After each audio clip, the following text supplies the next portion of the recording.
Today we visit the heartland of America, Kansas City, USA. Speed Channel's coverage of the NASCAR Craftsman Truck Series pre-race show is presented by Craftsman. Unseasonably cooler temperatures have made it bearable this year at Kansas Speedway. It's not out of the ordinary to see temps in the high 90s or over 100 this time of year in Kansas City. Today's temp, 81 degrees. Guy that has a little heat under the collar as of recently is second in the points, and that's Carl Edwards. Going into last week's race at Milwaukee, Carl Edwards in the number 99 Super Chips Ford was poised to battle points leader Dennis Setzer for the top spot in the Craftsman Truck Series. Only 55 points separated the two at the start of the race. But in the final laps, Edwards brushed his truck against the outside wall. Coming off turn number 4, gets wide, makes pretty hard contact with the outside wall. A real big blow this is going to be in the points for him. Now with 131 points separating the two, it leaves a little more urgency to turn up the program today in Kansas. Carl Edwards waving to his hometown crowd here. Carl, you finished 23rd last week, losing points to Dennis Setzer. Can you honestly say you're not worried about the points race? I can't honestly say, but I can say that I'm going to try really hard not to pay attention to points. We're just going racing, and we've got 16 races left. Anything can happen. We're ready to just go race.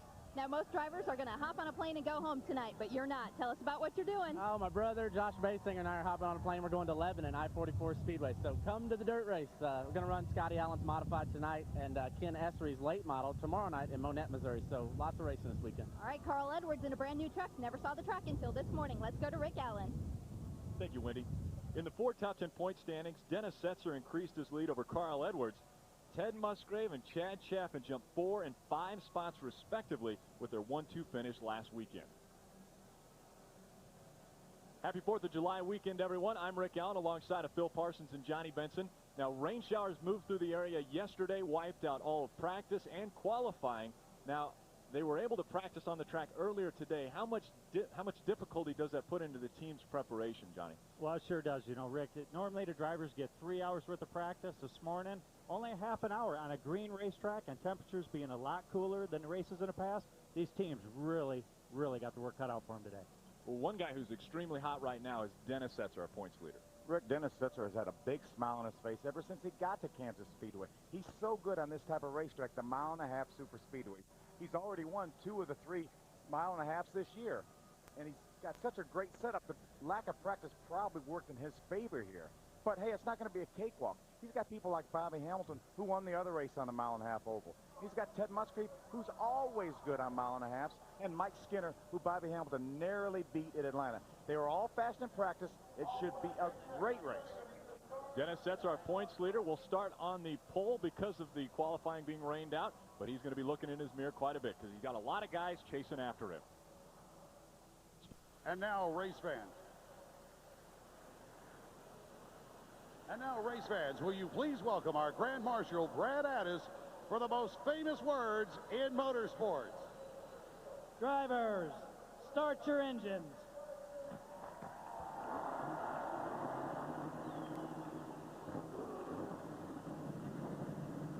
The engines are started. The next thing we have to do is get the race started. All the drivers are buckled up and in their machines and ready to go for the O'Reilly Auto Parts 250 from Kansas Speedway. Speedway, a beautiful day. We talked about earlier, the temperatures normally quite a bit higher than they are today, but a gorgeous day. Let's take a look at the U.S. Army starting grid. On the front row, Dennis Setzer and Carl Edwards making up that front row. Again, this was set by points because qualifying was rained out yesterday. And Ted Musgrave, our recent winner, looked pretty good in practice today also. Dover winner Chad Chaffin, the Dickies Dodge, was so good, finished second last week. Look for him to go to the front. Matt Craftsman, what a great, consistent year he's having. 7 of the last 8 races in the top 10. Travis Quaffle starts 9th. That crew change has helped Quaffle out so far. And Jack Sprague starting, was it 6th or 11th? And great couple, weeks of runs, a lot of bad breaks. Let's see what he can do today. Steve Park starts 14th. Well, actually, he's supposed to start 14th in Orleans Dodge. Had to change an engine this morning. We'll go to the back of the pack. Great run last week in 4th. And Andy Houston back in the 2 with the new crew chief. Be interesting to see what's going to happen today with him. There's Shane Meal inside row 9. What a great 2 weeks he's had. Second at Memphis, had a good top 5 running going last week before a late spin, and a good Busch race. Look for him to go to the front also. And Ken Love has got to go to the back also with an engine change back there at Steve Park. So there's Shane Seeger, career best 8th last week at Milwaukee. Terrific job on the inside of row number 10. Godwin-I's going to start on the inside of row 14. His 7th start. His best finish is 4th back in 1995. Lance Hooper is back into 13 this week, and he will start on the inside of row number 15. Row 16, Chris Wimmer on the outside. One of 11 rookies in the field today. Eric Jones starting shotgun in the field. A great 6th place effort last year at this race.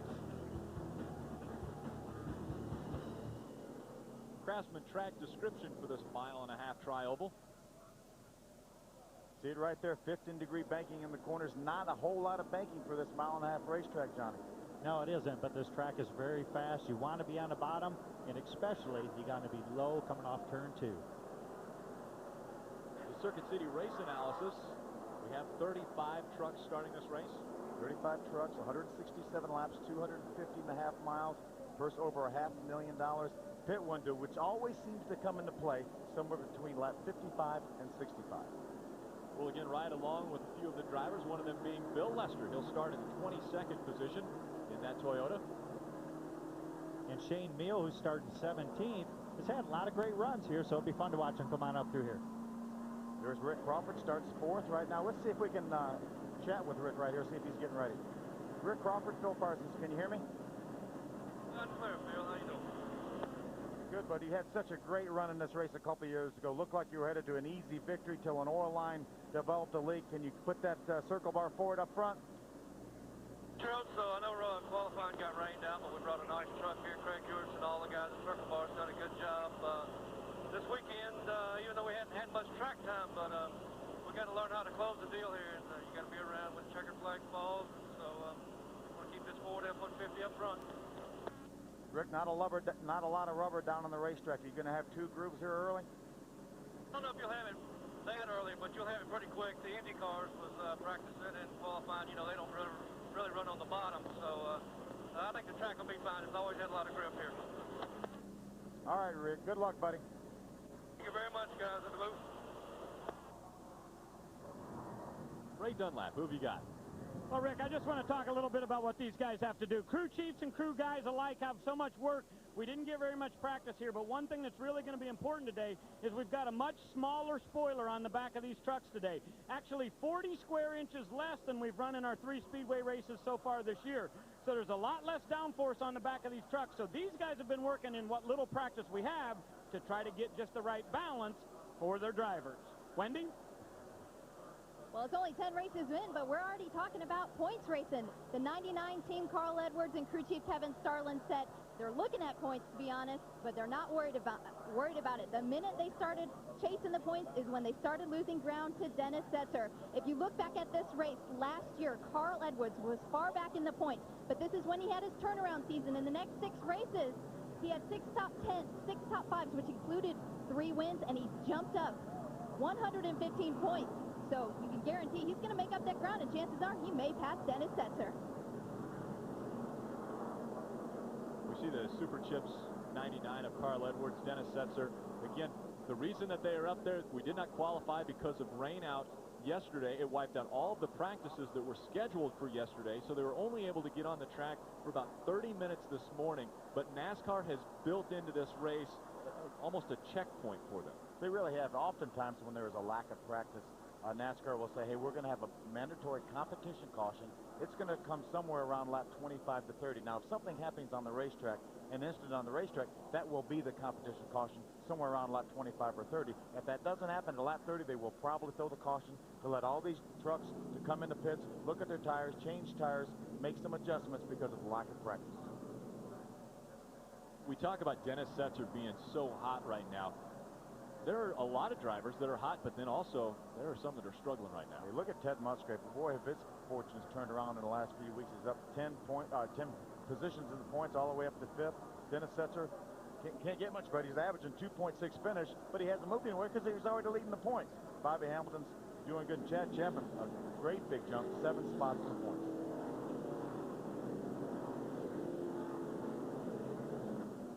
The field's all in line. Again, a great crowd at Kansas Speedway for this, the 10th event of the year for the NASCAR Craftsman Truck Series. Dennis Setzer is leading the field to the checkered or the green flag. He's going to hope to lead the field to the checkered flag and make it his 3rd mile-and-a-half win of the season. But there are a lot of trucks behind him that do not want to see Dennis Setzer up front when the last flag flies. As they come down to the start-finish line, the green flag flies, and we're underway with the O'Reilly Auto Parts 250. Dennis Setzer would love to keep this lead and at least lead the first lap. But look at Carl Edwards fight on the outside of the racetrack. It's a pretty Whoa, bold move. Dennis Setzer sideways. Sideways. And he gets into the side of Carl Edwards. Edwards into the wall. Just kissed it. Not very hard, but still. There's going to be damage to the 99 Super Chips Ford. No caution has come out as of yet. Bobby Hamilton claims the top spot. Dennis Setzer was on the bottom of the racetrack.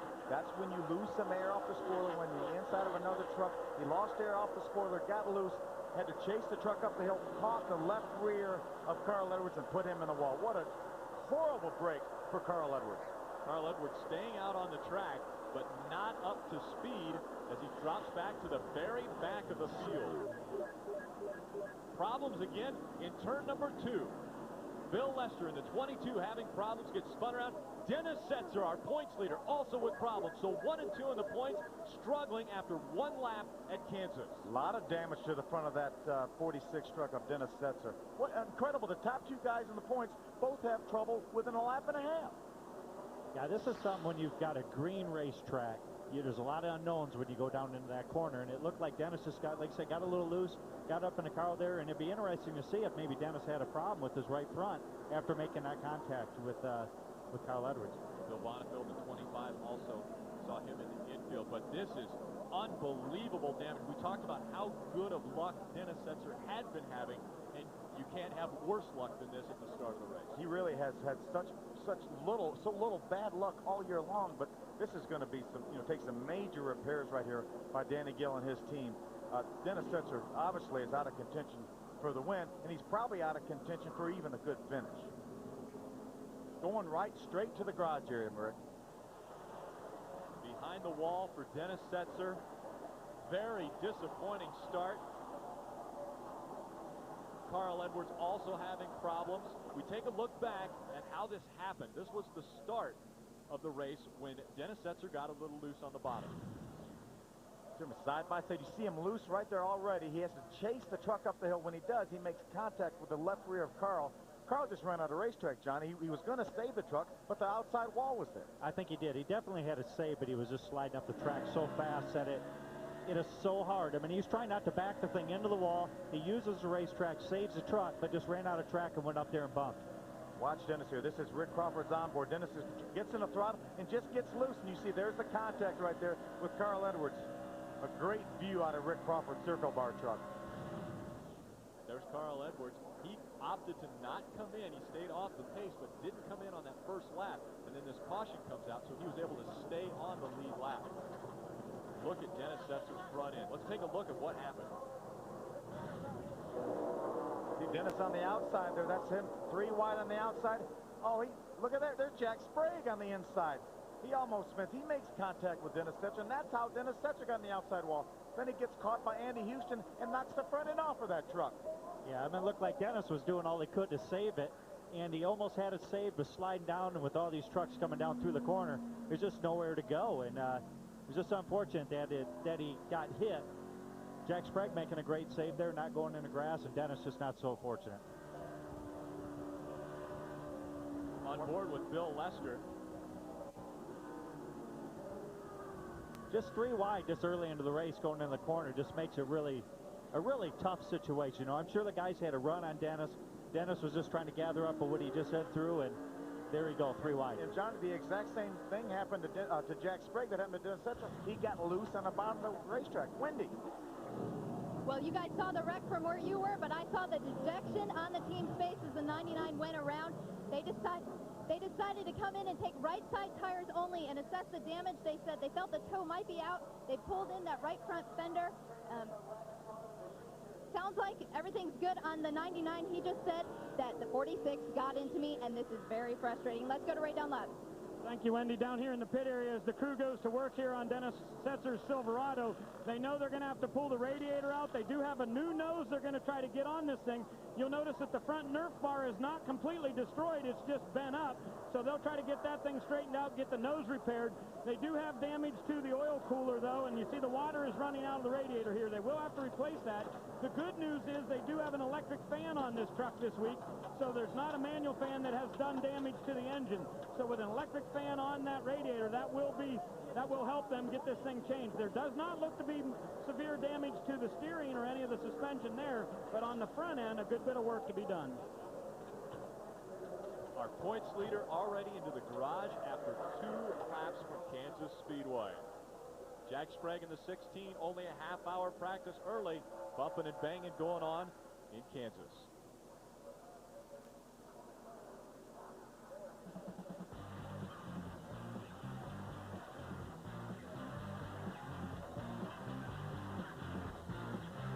Welcome back to the O'Reilly Auto Parts 250. We're under caution number 1, and that is Dennis Setzer, our points leader's truck, being worked on right now. Johnny, let's take another look here. We talked about Jack Sprague getting loose on the bottom. Look, he gets caught in the right rear by Andy Houston. That runs him up the racetrack. It does. There's nothing Jack could do about that. He got bumped. He's just trying to make sure that he gains control of his truck. He slides up the track, bumps into Dennis, and Dennis is looking in really good shape right here, but the track is still dirty up there, and right here is where the problem starts. He just starts to spin, and Andy just barely collects him on the way by. Another look from on board the 22 Toyota Bill Lester. See the contact in front of Bill Lester. Bill backs off. He probably got nudged from behind by a truck, and that turned him around. I don't think he made any contact with anybody, so gets 4 more tires on there. He does have a little bit of damage to the left front, as you can see. So Bill will have to make repairs on that truck. Now, the amazing part of this is, look at the points as of now. If the race were to end right now, which obviously it won't, but Setzer came into this race 131 points ahead of Carl Edwards. And we've seen Bobby Hamilton have a huge point lead and just have an engine failure, and just like that, all of a sudden the points are right back and tight again. Yeah, last year we just about had given the championship to Bobby Hamilton. He went to Milwaukee, blew an engine, lost the point lead, and never got it back. Bobby Hamilton now poised to be the next one in line to take it away from Dennis Setzer if Setzer has any more problems throughout the season. See, Carl Edwards is just now coming back to the racetrack, and we're getting ready to restart this thing. The pace truck is off. Carl Edwards actually on the backstretch. You're seeing him get up to speed right now, and the field now takes the green, and so Carl Edwards will be at speed coming into turns 3 and 4 trying to catch the field. He's still on the lead lap. Yeah, Carl probably wanted to make sure that he was going to take that extra time under caution to make sure that the changes that they're doing trying to fix that machine is going to be right when they do go back to green. Carl got a horrible break, obviously, on the very start when he got clipped by Dennis Setzer, but what a big break, and by none other than Dennis Setzer involved in the wreck, allowed him to work on his truck and maybe see if he can get his truck back in pretty competitive shape anyway. Great competition going on there. 3 wide again. You'd think they'd learn. They are racing for the front. Travis Quapple on the inside. Great move by Rick Crawford, past 2 trucks, past Chad Chaff in the 18 truck and Travis Quapple in the 24 truck in 1 move. Rick Crawford, we talked about how dominant he was a couple years back. He led 127 of the 167 laps for that race, but as you mentioned, problems with the truck. Almost inside of the checkered flag. He was only 2 laps to go. The truck, he ran over something and it punctured a rear end line. The rear end gear burned up and the truck wouldn't move with 2 laps to go. He ends up finishing 12th. Side-by-side racing continues. Crawford now getting by Travis Quapple in the Line X Toyota. It looks as though Crawford can't get down on the low side of the track. Well, right now these trucks are set up pretty loose because, as we talk every week, these trucks have a tendency to get so aero-tight. These drivers start these trucks so loose in order not to be so tight at the end of a run. So right now they're trying to kind of feeling their way out, trying to keep their trucks underneath them until they burn some fuel off and the trucks get tight. A lot of excitement has already taken place, and we're only at lap 11 of 167. Bobby Hamilton, Ted Musgrave out in front of the pack in Kansas. Tune into Speed Channel for Inside Nextel Cup, the show that examines all the racing action from the driver's seat. You join Michael Waltrip, Ken Schrader, and host Alan Beswick, along with our own Johnny Benson. Inside Nextel Cup every Monday night only on Speed Channel. Andy Houston into the wall and problems with the number 2 Dodge. Hard contact. Look at the right side of that truck. He may have had some lingering damage from that contact he made with Dennis Setzer on lap 2. Another big break for Carl Edwards. Give him some more time to work on that truck. A lot of damage to him.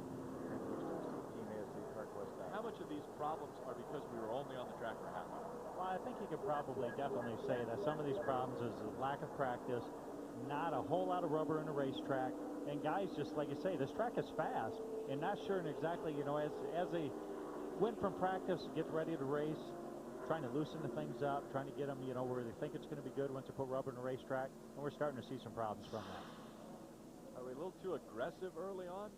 Well, the 3 wide situation we certainly didn't need on lap 2, but I'm sure Andy, more than likely, something either broke or he ran over something to cut this tire down.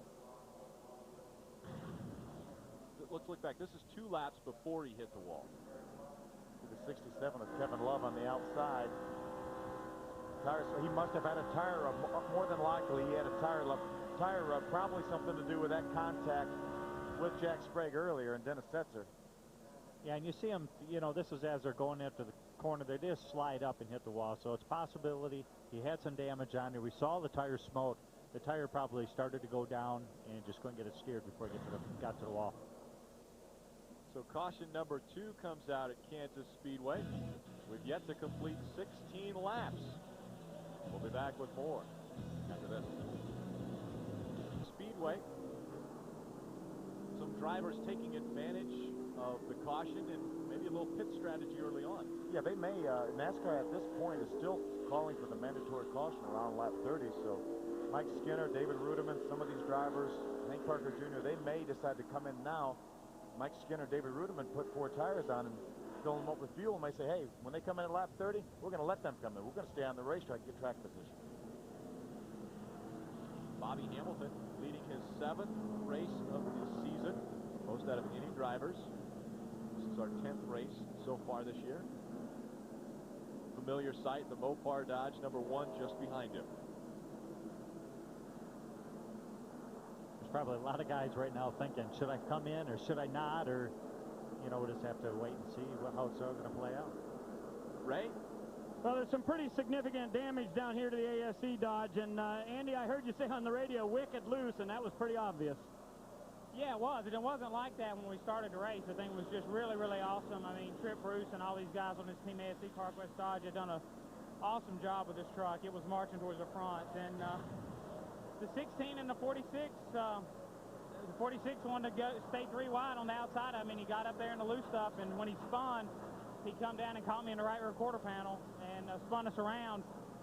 And I think at that point it either rolled the eccentric back on the rear housing or something, because when we went back green, I was just really, really loose and just chasing it to try to hang on to it. And just got in 3 there and racing a couple trucks, had a couple packed up behind me, and they just turned me right around. Can it get back in? How much of the damage? It looks pretty bad. We're going to have to change all the right front suspension on the thing. Yeah, I think we can get it back in there, but it's going to take a little while. All right. Bad luck for the last couple of weeks down here, and that continues for Andy Houston. There's Andy again hitting the wall. He may not have been aware that he had a tire rub, because sometimes, Johnny, when you have a little bit of a tire rub, this tire will go down so slow. You just get a quick watch here. We're going to see that smoke again from the back of this truck. You get down in the corner and you have such a slow leak, you just get down and will turn. Well, we see a lot of guys sitting there saying that we're going to make air pressure adjustments. If he does have a slow leak and it drops a pound, 2 pounds, 3 pounds, just like that spring changing, you know, 50, 100, 200 pounds, and all of a sudden the thing's starting to get real loose on him. He just ran into little problems. Carl Edwards taking advantage of these cautions as well. He was involved in the first caution that took Dennis Setzer out of contention and out of the race for right now as they continue All these caution laps are allowing Carl Edwards to make more pit stops. If he's got a toe-in problem, you can allow Cowboy and the guys to adjust the toe-in, and he'll be able to make adjustments. Now, he may not be perfect, but he may get into a situation where he can be fairly competitive. A year ago, the Roush team went 1-2. John Wood claimed his first victory here, and Carl Edwards was right behind him. Ray, where are you at? Rick, still down here in the garage area. Just wanted to give you an update on Dennis Setzer's team. These guys have done yeoman's work here. They have already got the oil cooler replaced. A new radiator is in. The lines are going on. They've cut off a fresh piece of nose. You can see they've got that on there. And as they get this thing hooked up, check the suspension over one time, I would imagine not more than another 4 or 5 minutes before they're ready to roll this 46 back out. And we'll see where that puts him back on the racetrack. But these guys have done a lot of work in a short time to get this truck repaired. Dennis Setzer at the start of this race had completed 1 lap, and so he is being shown in 35th position, the furthest back. We have 35 trucks in the field. This last caution that came out gave Rick Sanders the free pass, and the number 72, he'll move forward and get back a couple laps down. He was just off the pace early on, so he'll gain 1 lap back and still be 2 laps ahead. Yeah, this is Rick Sanders' first ever start in the Craftsman Truck Series, so only 30 minutes of practice, first start ever. That really puts him behind the 8. Green flag flies for Bobby Hamilton as they come to the start-finish line. Bobby Hamilton's led all 20 laps at Kansas Speedway. Looked like Ted Musgrave was a little bit slow up through the gears. It allowed Matt Crafton to get on the inside. You know, Matt Crafton had his career best finish at Atlanta earlier this year on Mile and a Half Super Speedway. He finished 5th. Looks like that outside groove actually worked pretty good there for Ted. You know, the bottom looks like it may be pretty slippery, and Matt got slowed up a little bit, and a couple more guys go by him now. See, John Wood moved to the 3rd position. We heard from him earlier how good a truck he had last year. He's getting better and better and better. This is by far his best effort so far this year. Side-by-side racing for 4th. Travis Quapple on the inside, Matt Crafton on the outside. Travis has a lot of help on the bottom of the racetrack, but you see him back off a little bit. He got a little bit loose down there. Watch Jack Sprague take advantage of that as we have a battle for the lead. Ted Musgrave on the inside of Bobby Hamilton takes away the number 1 spot from the Square D Dodge. Now, Bobby Hamilton, we've seen him go to the high side of tracks many times to keep his position, but this time he'll tuck in behind Ted. We may run the high side of this racetrack before it's all said and done, but I tell you, John Wood is really on the move. I'm very, very impressed with his efforts so far. Last year's winner currently in 3rd, and looks as though Bobby Hamilton doesn't like the 2nd spot. He wants to get back up front. How about that? I figured Bobby Hamilton would be satisfied just to sit back there and ride. He's a pretty cagey veteran, but went right back to the front as John Wood takes over the 2nd position. Ted Musgrave went up, led 1 lap. That's 5 bonus points for leading a lap during a race, and so he claims that bonus point. Ted Musgrave doing pretty well so far in the last couple races. You see in that group there that Steve Park has worked his way all the way up to 12th and is running extremely well, coming up there in a hurry. Charlie Wilson, his crew chief this morning, said they had an engine problem with it up in the valve train, so they decided to change the engines, and it looks like it was really the right move. Steve said his truck was driving good, just didn't seem to have the power down a straightaway, so they found the problem, changed the engines. As Johnny said, he's moving straight forward. Shane Neal in the 15. Started back in the field 17th, has made it all the way up to 6th. And he's just a little over a 1.5 seconds behind our leaders. As we were watching Bobby Hamilton take the lead back from Ted Musgrave, they were battling 3 wide right behind them. Let's see if we can take a look at it. Tremendous action here. You see Travis Quapple, the yellow truck on the outside. That's Jack Sprague on the inside. And there's Shane Neal, the 50 truck on the inside. Well, all the way to the apron to make a pass. 3 wide. I tell you, these trucks get such a huge run with the air that these things are making, or hole they're making in the air. And Shane just got a good run there, and Jack starts to come down. Shane goes right on the apron and right on by. John, you're exactly right, especially when you have 2 trucks running side by side in front of you. You get such a pull from the draft that it almost will propel you by them. As we see Travis Quapple trying to take over the 3rd position from John Wood, and he doesn't. Right behind him, Matt Crafton wants to ride along, get towed along. Now, with Shane Neal's pass, a lot of times we've seen NASCAR officials say you can't go inside the white line to make a pass, although Shane did here. You can. This is one of the tracks that it doesn't matter. You can go all the way to the grass if you want. They prefer you to stay up on the line, but go underneath that white line in front stretch is not a huge deal to them. Report on John Wood, who's currently running in 6th position, winning Norris. Well, John Wood was not really confident going into the green flag of this race. He said that 30 minutes was just not enough practice. He didn't feel he was able to give good feedback to crew chief John Muntup.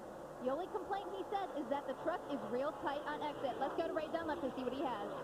Well, Wendy, I just wanted to update the number 24 Line X Toyota Tundra for Travis Quaffle. He has been saying that he's real loose in and through the middle of the corner. He's pretty good coming off, but getting in and through the middle, Travis is very loose. So they want to work on that thing a little bit when they get this first pit stop, which will be coming up in 3 laps.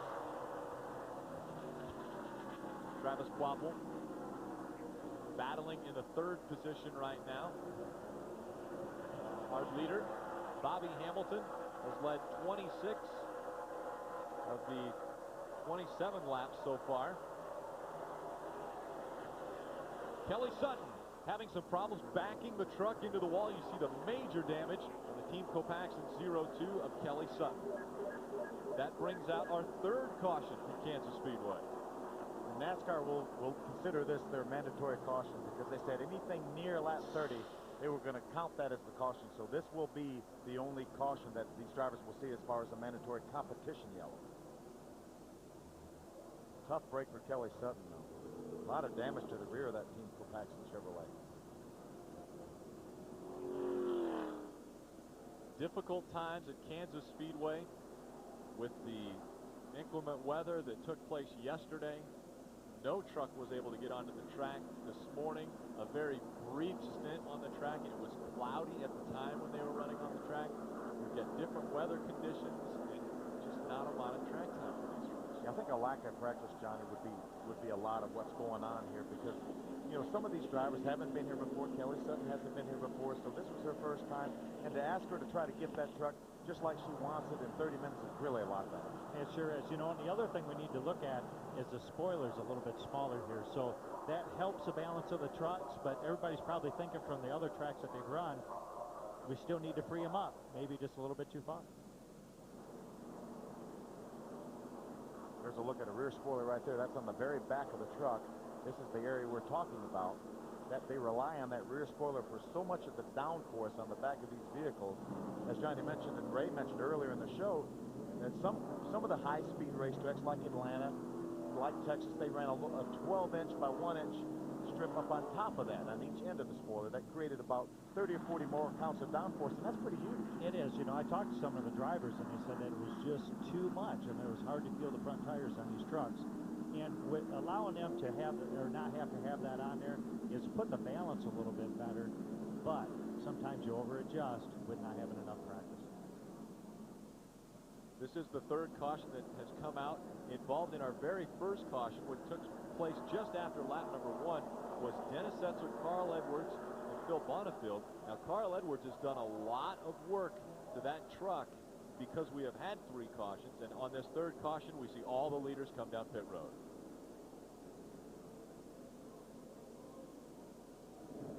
Wendy, who are you talking about? Well, the 6 of Matt Craftsman comes in. He has a spot open behind him and a spot open in front of him. They're going to take 4 tires, fuel. He was a little free off the center and on entry. They're going to make those small adjustments. Jason Hall, tire carry works on the left side. Let's go to Ray Dunlap. Bobby Hamilton is in on the top of your screen in the Square D Dodge. These guys want to make a wedge adjustment to help tighten him up just a little bit. Now, Ted Musgrave's pit stop, as you see in the middle, might take just a little bit longer. They are going to put a rubber in the left rear, and that holds up the pit crew just a while. And that does take Musgrave a while, but he said he really needed to get his truck tightened up. He's going to lose many spots on pit road for a 22.3-second stop.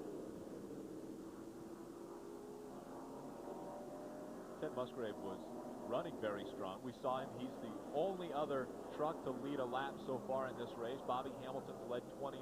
Ted Musgrave has led 1. But we've seen Ted Musgrave and Gene Meade do amazing changes to that truck and bring him back up to the front. We'll see if it works for the 1 from Ted Musgrave. Into Speedway, out in front of the pack, Steve Hart.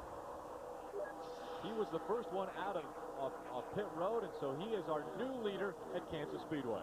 We thought we were going to see a couple of those guys like Mike Skinner, David Ruderman stay out under this caution, but they didn't feel like the truck was quite what they needed in traffic. They all came down and made adjustments to their trucks. You know what that allowed them to do, Johnny, is they've had 2 opportunities to make adjustments to the truck, where a lot of the leaders that we had early on, Bobby Hamilton, Ted Musgrave, have only been in the pits 1 time and have made an adjustment. 3-time series champion trying to go to the inside of the 62 of Steve Park. Park moving up on the high side. They're side by side racing for the lead. Steve Park was running about the 12th position when the pit stops occurred, so there's no doubt he probably had some pit strategy down there, Charlie Wilson and the guys. Jack Sprague able to take the lead. Ray Dunlap, what happened with the 62? Well, Phil, I just wanted to let you know that they did not put tires on. That is a brand new chassis he's driving, and he said it feels really good. But I got to believe that was a mistake not to put tires on here at 30. If we get any kind of green flag run, I got to believe Parks will be going back there to about 12th or 14th. I just can't believe they didn't try tires. Take a look at who's moved into the top Ted Musgrave's in the wall. Problems with the Mopar Dodge of Ted Musgrave. Carl Edwards has moved into the top 5. I was looking at that as Ted Musgrave got into the wall. Well, you don't want to be in the top 5 in this race in points, because we've had 3 of the trucks in the top 5 already have damage, but it looks like Carl Edwards has really made some tremendous repairs on his truck, cowboying the guys. Now, Ray was talking about during that last pit stop that Ted wanted to tighten his truck up or loosen it up. He put a rubber in the left side, the left spring. What?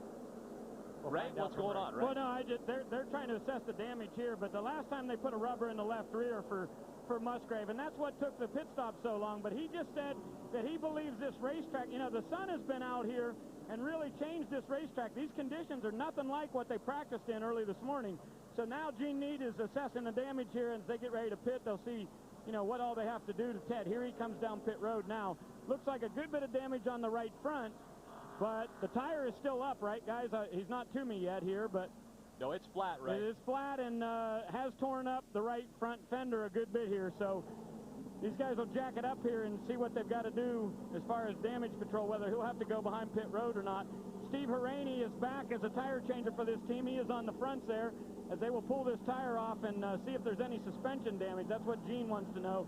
And they can get the tire changed on it, go around and pit a couple of times under this caution to do their repairs on the bodywork. The Mopar Dodge getting work done on it right now. The reason they are doing that work is because of this. See Ted on the inside right there. It looks like he got a little bit loose down on the inside of Matt Craftsman. They were side by side going in turn number 1. It looked like Ted lost the back end. We see that happen so many times. Now that look at it, that's exactly what happened, Johnny. It's exactly what happened, and it looks like right now the track is just very unforgiving, and it's just, he just slide up, and that was a pretty hard hit to the wall. I'm sure they're going to have damage up there in the right front in the suspension. So look out of Shane Neal's truck right here. You see the one truck get loose. Again, when you get loose, you have to chase the truck. You have to give it some room. And when he went up the hill to chase it, Matt Craftsman was there, so they made a slight bit of contact, and then around Ted went up into the outside wall because he ran out of racetrack. And Ted was doing everything he could not to hit Matt. And that's, I think, why he got a little bit more sideways than we'd like to have had. We talked about who was hot and who was not. Everybody that was hot is having troubles at Kansas Speedway. Dennis Setzer, a lot of work done on the 46 for Dennis Setzer. He'll be back out onto the track when we come back. Crazy start to the O'Reilly Auto Parts 250. Let's look back at what has taken place so far. Here's the very first lap. Dennis Setzer gets loose on the bottom of the racetrack, forces Carl Edwards into the outside wall. Dennis Setzer then on the very next lap getting tagged by Jack Sprague, who was bumped by Andy Houston. Setzer comes down, flips Andy Houston, and the front end goes away for Setzer. And then later, Andy Houston was extremely loose, slid down in the track, went up there, heavy damage to the front of his truck also.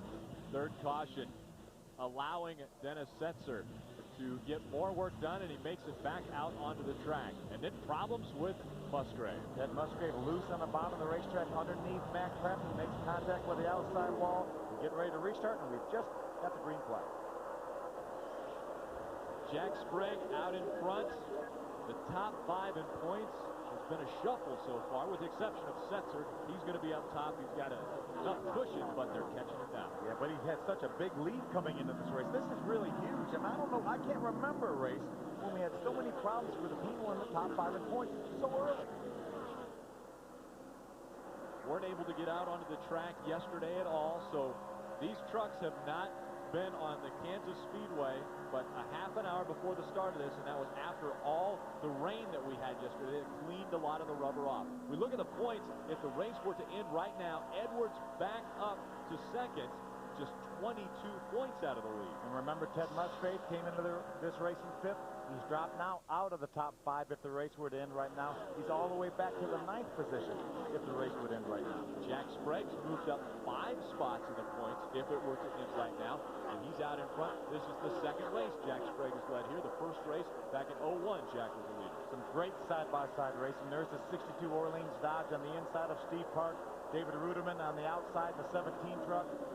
Matt Craftsman now going on the outside of Steve Park. Remember, Steve Park is out there on the same tires he started the race on. He will have an extra set of tires. Hopefully, he'll catch a caution at the right time and be able to put them on. So many trucks have gone behind the wall so far today, one of those being Ted Musgrave. Ray, what's going on?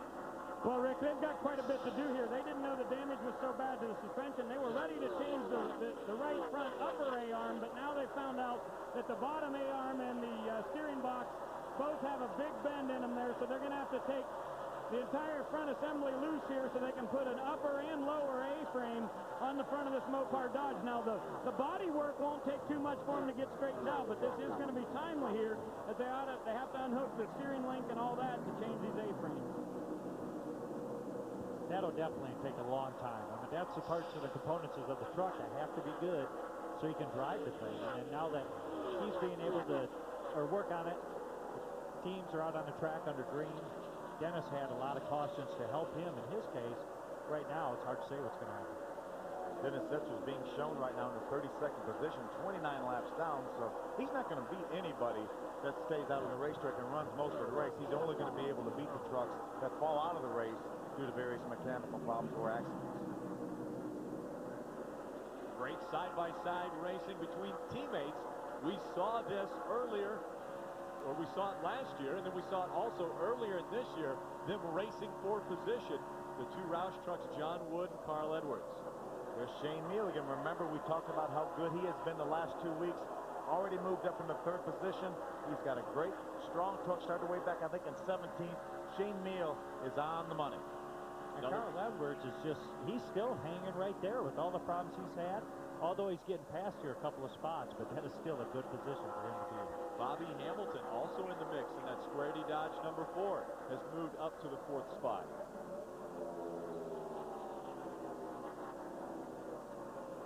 John Wood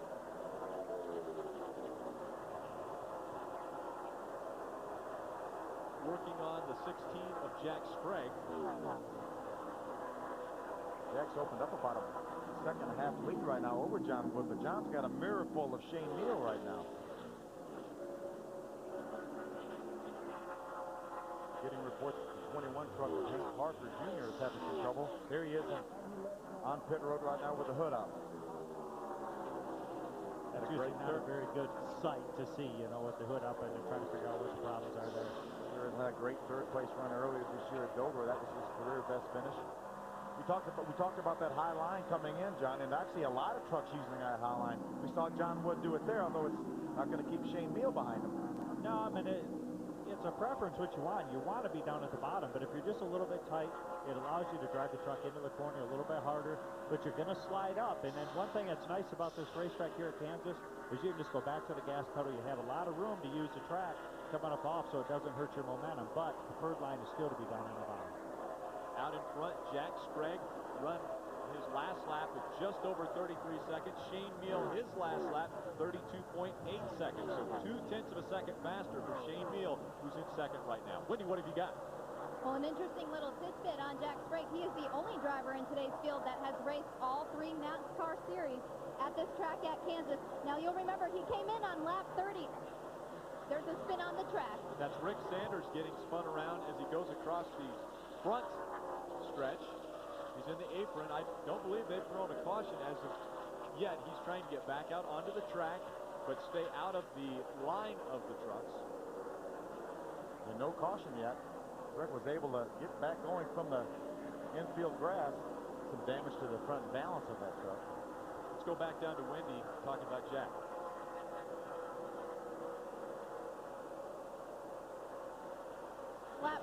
Jack Sprague came in on lap 30, as we were saying. They took no tires. They were trying to get track position. They took fuel only and put Wedge in the right rear.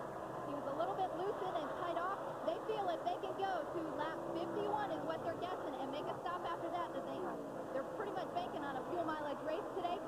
At the start of the race, Chris Showalter, the crew chief, said he was banking on the sun coming out. So odds are in their favor today. And you can bet they were watching all those top runners fall out of the race early on. Jack came over the radio and said, look at all these trucks. This is crazy. But that makes up for last week when they blew an engine.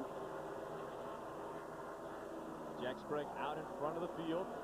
His lead narrowing now as Shane Meal has pulled to within 1 second of Jack Sprague. Shane Meal in second.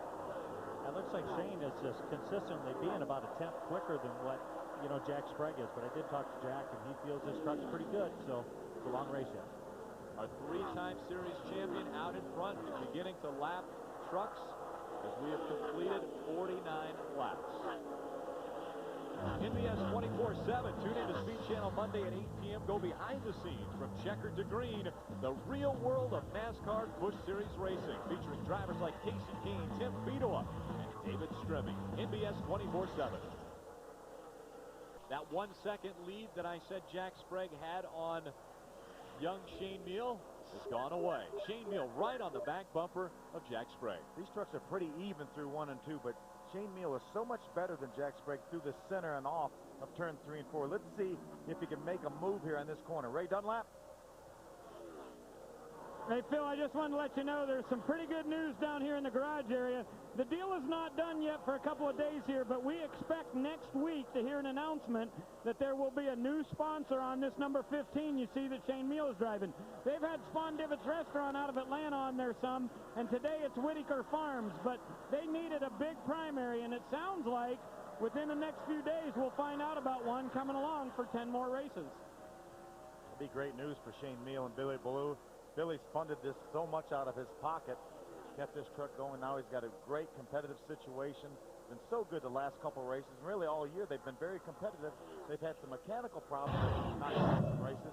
There's Mac Devlin with a 10th position right there from Carl Edwards. But for Carl Edwards to be still right in the top 10 or close to the top 10 with as hard as he hit the wall is pretty amazing, Johnny. It sure is.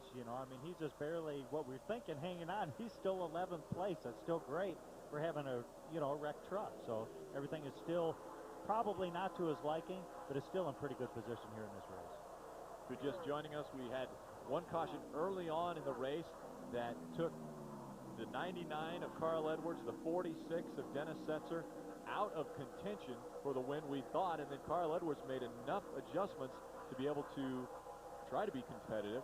And speaking of competitive, Jack Sprague has got all he can handle of Shane Meal as Meal tries to go on the outside of Jack Sprague for the lead. And some have to get back out of the throttle. He picked up a little bit of a push, but he's still able to stay right up beside Jack Sprague. I think he'll beat him through this corner and take the lead. Hey, well, we saw Shane Meal working the bottom and caught Jack Sprague pretty quick. Jack and them that just all of a sudden says, hey, we need to move down and block that spot. Shane just says, well, the heck with that. I'll just go around the outside then. And he's running the line that Jack was running, just went right by him. Johnny, Shane was telling me earlier that he doesn't like a real slow steering box. That means he doesn't like to have to turn the steering wheel a long way. And a normal ratio for this racetrack would be a 14-to-1. He's running a 10-to-1 steering box here at this racetrack, which is pretty incredible. I have never run anything with that quick a steering at this racetrack, which means you don't have to turn the wheel that far. You don't have to turn it so much. I mean, the only area there that they might be able to help it is a little longer steering arm. But that is a very, very quick steering to, especially if your truck is loose. If it's tight, it's fine. But that's still, 14-to-1 is pretty quick here for this place. 10-to-1 has got to be real fast. See him, watch his hands right there. Normally, most of these trucks, you would have his right hand all the way over and almost touching. His arms would cross, and we'd call that to the lock. But you see his right hand is not going that far over because he's got such a quick steering box.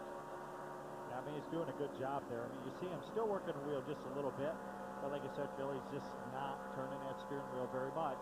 And that's probably a good thing right now because it looks like his truck's handling pretty well. You got to have a lot of finesse, though, to be able to run that quick steering box where you have these trucks where you don't have to turn the wheel any more than he's turning it right now. He's really doing a terrific job. Oh, only time that it really gets you in trouble is if you're really loose or if you're in a lot of traffic where you do have to start using the steering wheel to move the truck around. Sometimes it can be a little tough to do. Not only is the steering box quick, but Shane Meal is extremely quick as he's put over a second distance between himself and second place.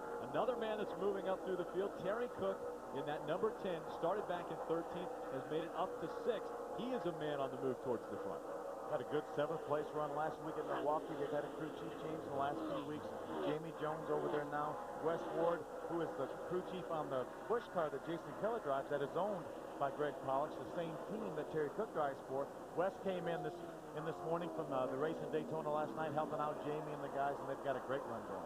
Steve Park moves up to 7th position in the Orleans Dodge. Solid run for him. Remember, 62 laps. He's on the same set of tires he started this race with. He's doing a terrific job being able to stay with these guys with as many laps as he has on the tires. Well, when we saw him come in there, probably just got gas, maybe an adjustment, went out, got that extra set. We saw how good tires are. May reverse on him at the end of the race and him have the good tires. David Starr in the Spears Manufacturing just behind Steve Park in 8th position right now. This is one of the races that David missed last year when he had a testing accident in Milwaukee and broke his collarbone. 100th career start for David Starr, who he hopes it to be a good one. He's got a good run going. He's up in the top 10. Reaches the century mark for starts. And Spears Manufacturing 75. Right behind him, David Rudeman had a difficult race a week ago. In the 17 was worried about a loose truck for most of the race and then got into an accident late in the race and really had a tough situation for that team. But this is his type of racetrack right here. 2 of the 3 races this year on this type of racetrack, he's had 3rd place finishes. Sat on the pole back at Atlanta back in March. Bobby Kennedy, the guy, said they have a very, very good truck here, and he's maintaining a top 10 position. More on David, Ernie Morris. Well, you remember David Rudeman was one of those trucks that came in on lap 16. They had dropped out of the top 10, so they decided to come in, take 4 tires and fuel, and take 2 rounds down on the track bar. He said he needed help in the center of the turn. They also came back in on lap 30, but took fuel only. So expect David Rudeman to only make one more stop the rest of today. Matt Crafton's just behind David Rudeman, running in the 10th position. And Matt Crafton has had a very solid year so far. In the top 10, he's been in the top 10 7 out of the 9 races so far this year. Done a terrific job there. Again, consistent. They get better and better and better. And again, this is his type of racetrack too. Had his career best we mentioned earlier at Atlanta early this year on a 1.5 mile over. Seems to be a very quiet 10th place, but it's there week in and week out, 10th, 8th, in that area. Great runs. 22 trucks remain on the lead lap. Shane Meal trying to reduce that number and trying to put more trucks down so he has less competitors up in front. He has already put 2.5 seconds on second place Jack Sprague. He's setting a pretty torrid pace right now. He's about 0.3 of a second that time faster than Jack Sprague. Travis Quaffle, the Line X Toyota, has moved into the 3rd position. He got by John Wood a number of laps ago. Bobby Hamilton back to 5th. And Terry Cook up to the 6th position, and Steve Park 7th. Let's take a closer look at the Premier Division of NASCAR and our Nextel Cup update. His team, Ted Musgrave's team, all utilizing pneumatic power in this race so far. Tools, they've used virtually every tool Craftsman probably makes trying to get back out onto the track. There's a Sawzall right there. That's sawing. They only need about 3/4 of that nose to replace. So they cut it right there, and they spliced it in there, and Dennis is back on the racetrack. They could have probably used the twin cutter that Craftsman makes for that. It would have been well. It would have been quicker. Would have been a little quicker. Dennis Setzer, though, is back out onto the racetrack after the problems early on.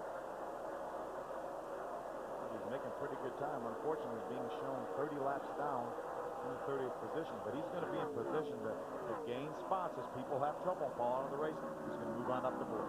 Because that problem, an accident, happened on lap 1 that took both Carl Edwards and Dennis Setzer out of the top positions down the backstretch, they have not led a lap at this racetrack. Dennis Setzer will not lead a lap at this racetrack, meaning he will not get 5 bonus points, which you would think because he started up front, that would have almost been a given that he was going to count on those 5 points for his championship. Well, we were talking about that when the accident occurred, how much he wanted to lead that first lap, especially to get those 5 points. But he knew Carl Edwards was going to want to lead that lap too. So that's when we were talking about that very thing. Then they had the trouble and made contact. Carl got in the outside wall, and it's obviously a moot point now for Dennis. Yeah, Carl still has an opportunity to possibly lead a lap. It's going to be hard to say with the damage he has with his truck, though. Out in front, Shane Meal continues to lead the field. Let's go down to Ray Dunlap.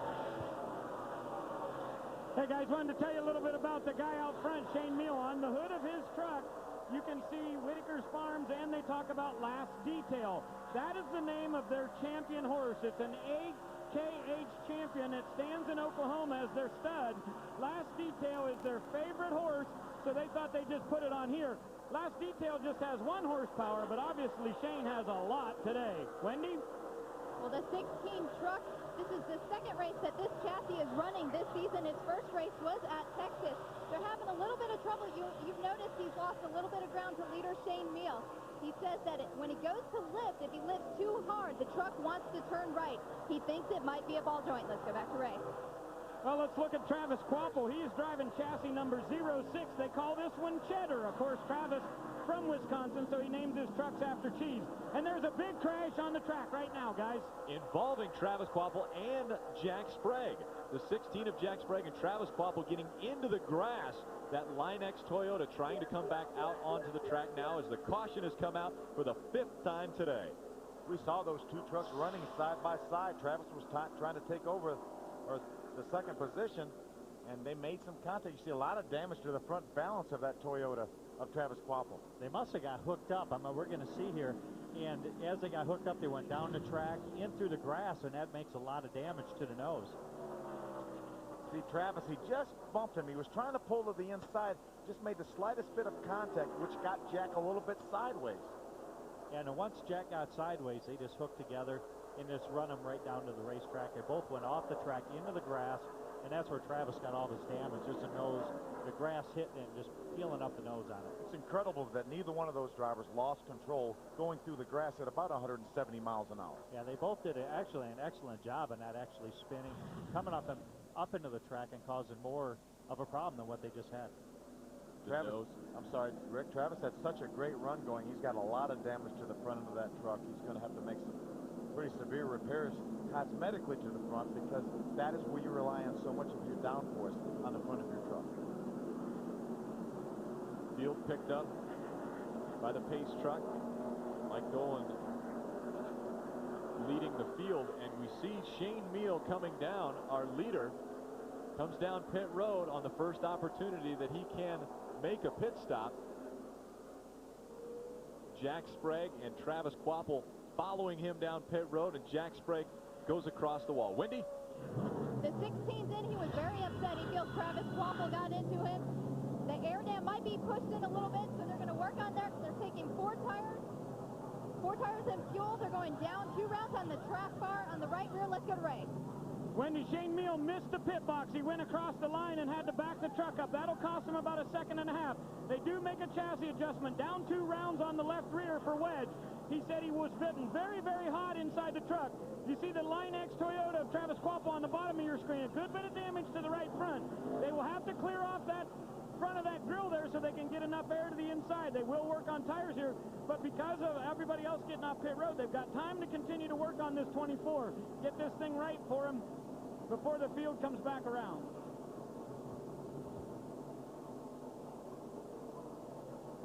Jack Sprague almost a minute on pit road right now, and he'll be wanting to obviously come out ahead of the pace truck so he doesn't go a lap down, but they want to get as much work done on that truck as they can while under caution. Same situation with Travis Quapple.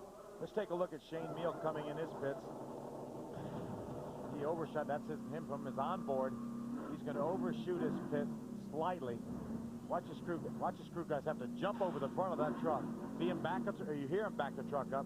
There's a NASCAR official saying he's far enough back now. Go ahead with your pit work. If they were to have done any work with him out of the box, that is a penalty. It's a one-lap penalty. A one-lap penalty. Yeah, it's not a tail end of the longest line of whatever. It's a one-lap penalty. see Jack Sprague and those guys trying to get all the work that they could get done on this. They know they're not going to come out of the pits first anyways. Get the work done. If it takes a minute, 2 minutes, anything they can do, it's, you know, provided they don't go lap down.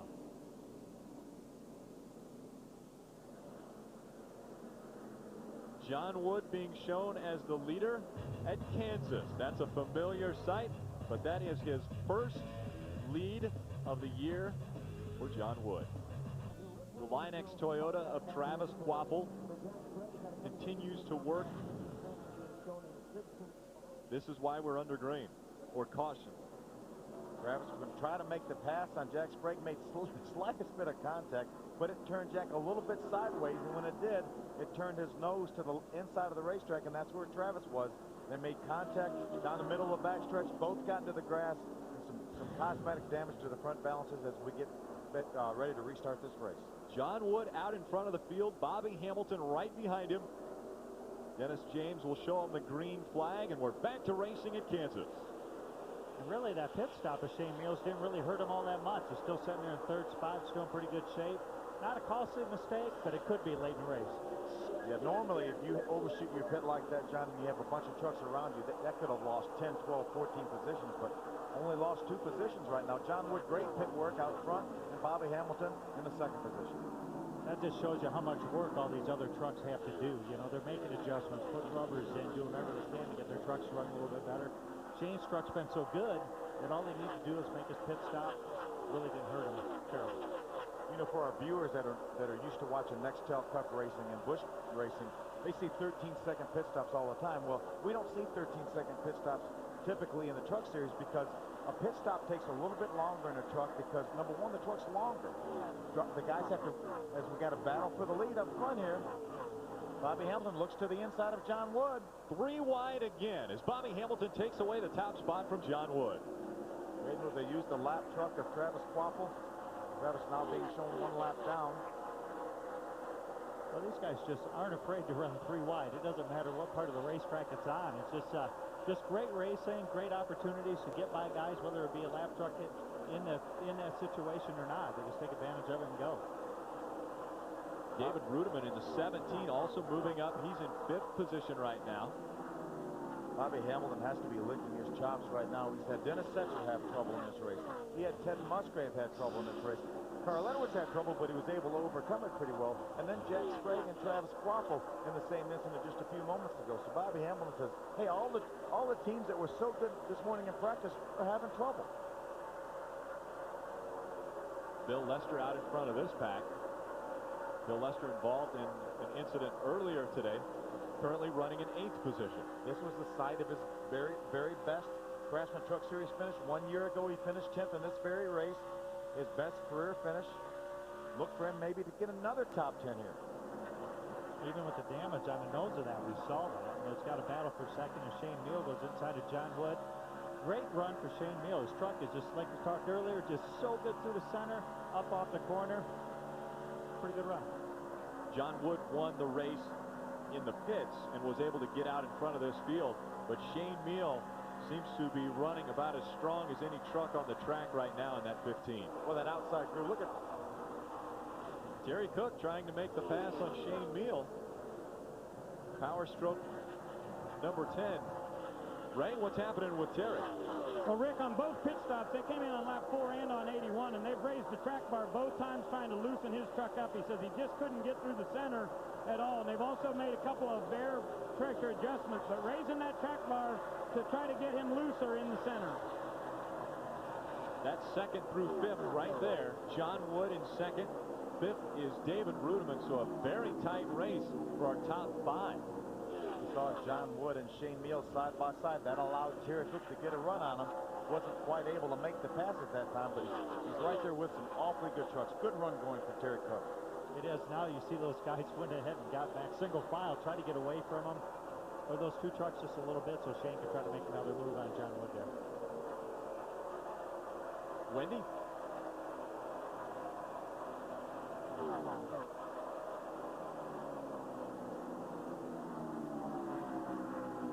Wood's crew has had an excellent day on pit road. On that last round of pit stops, they took 4 tires and fuel. They came in 7th. They went out first.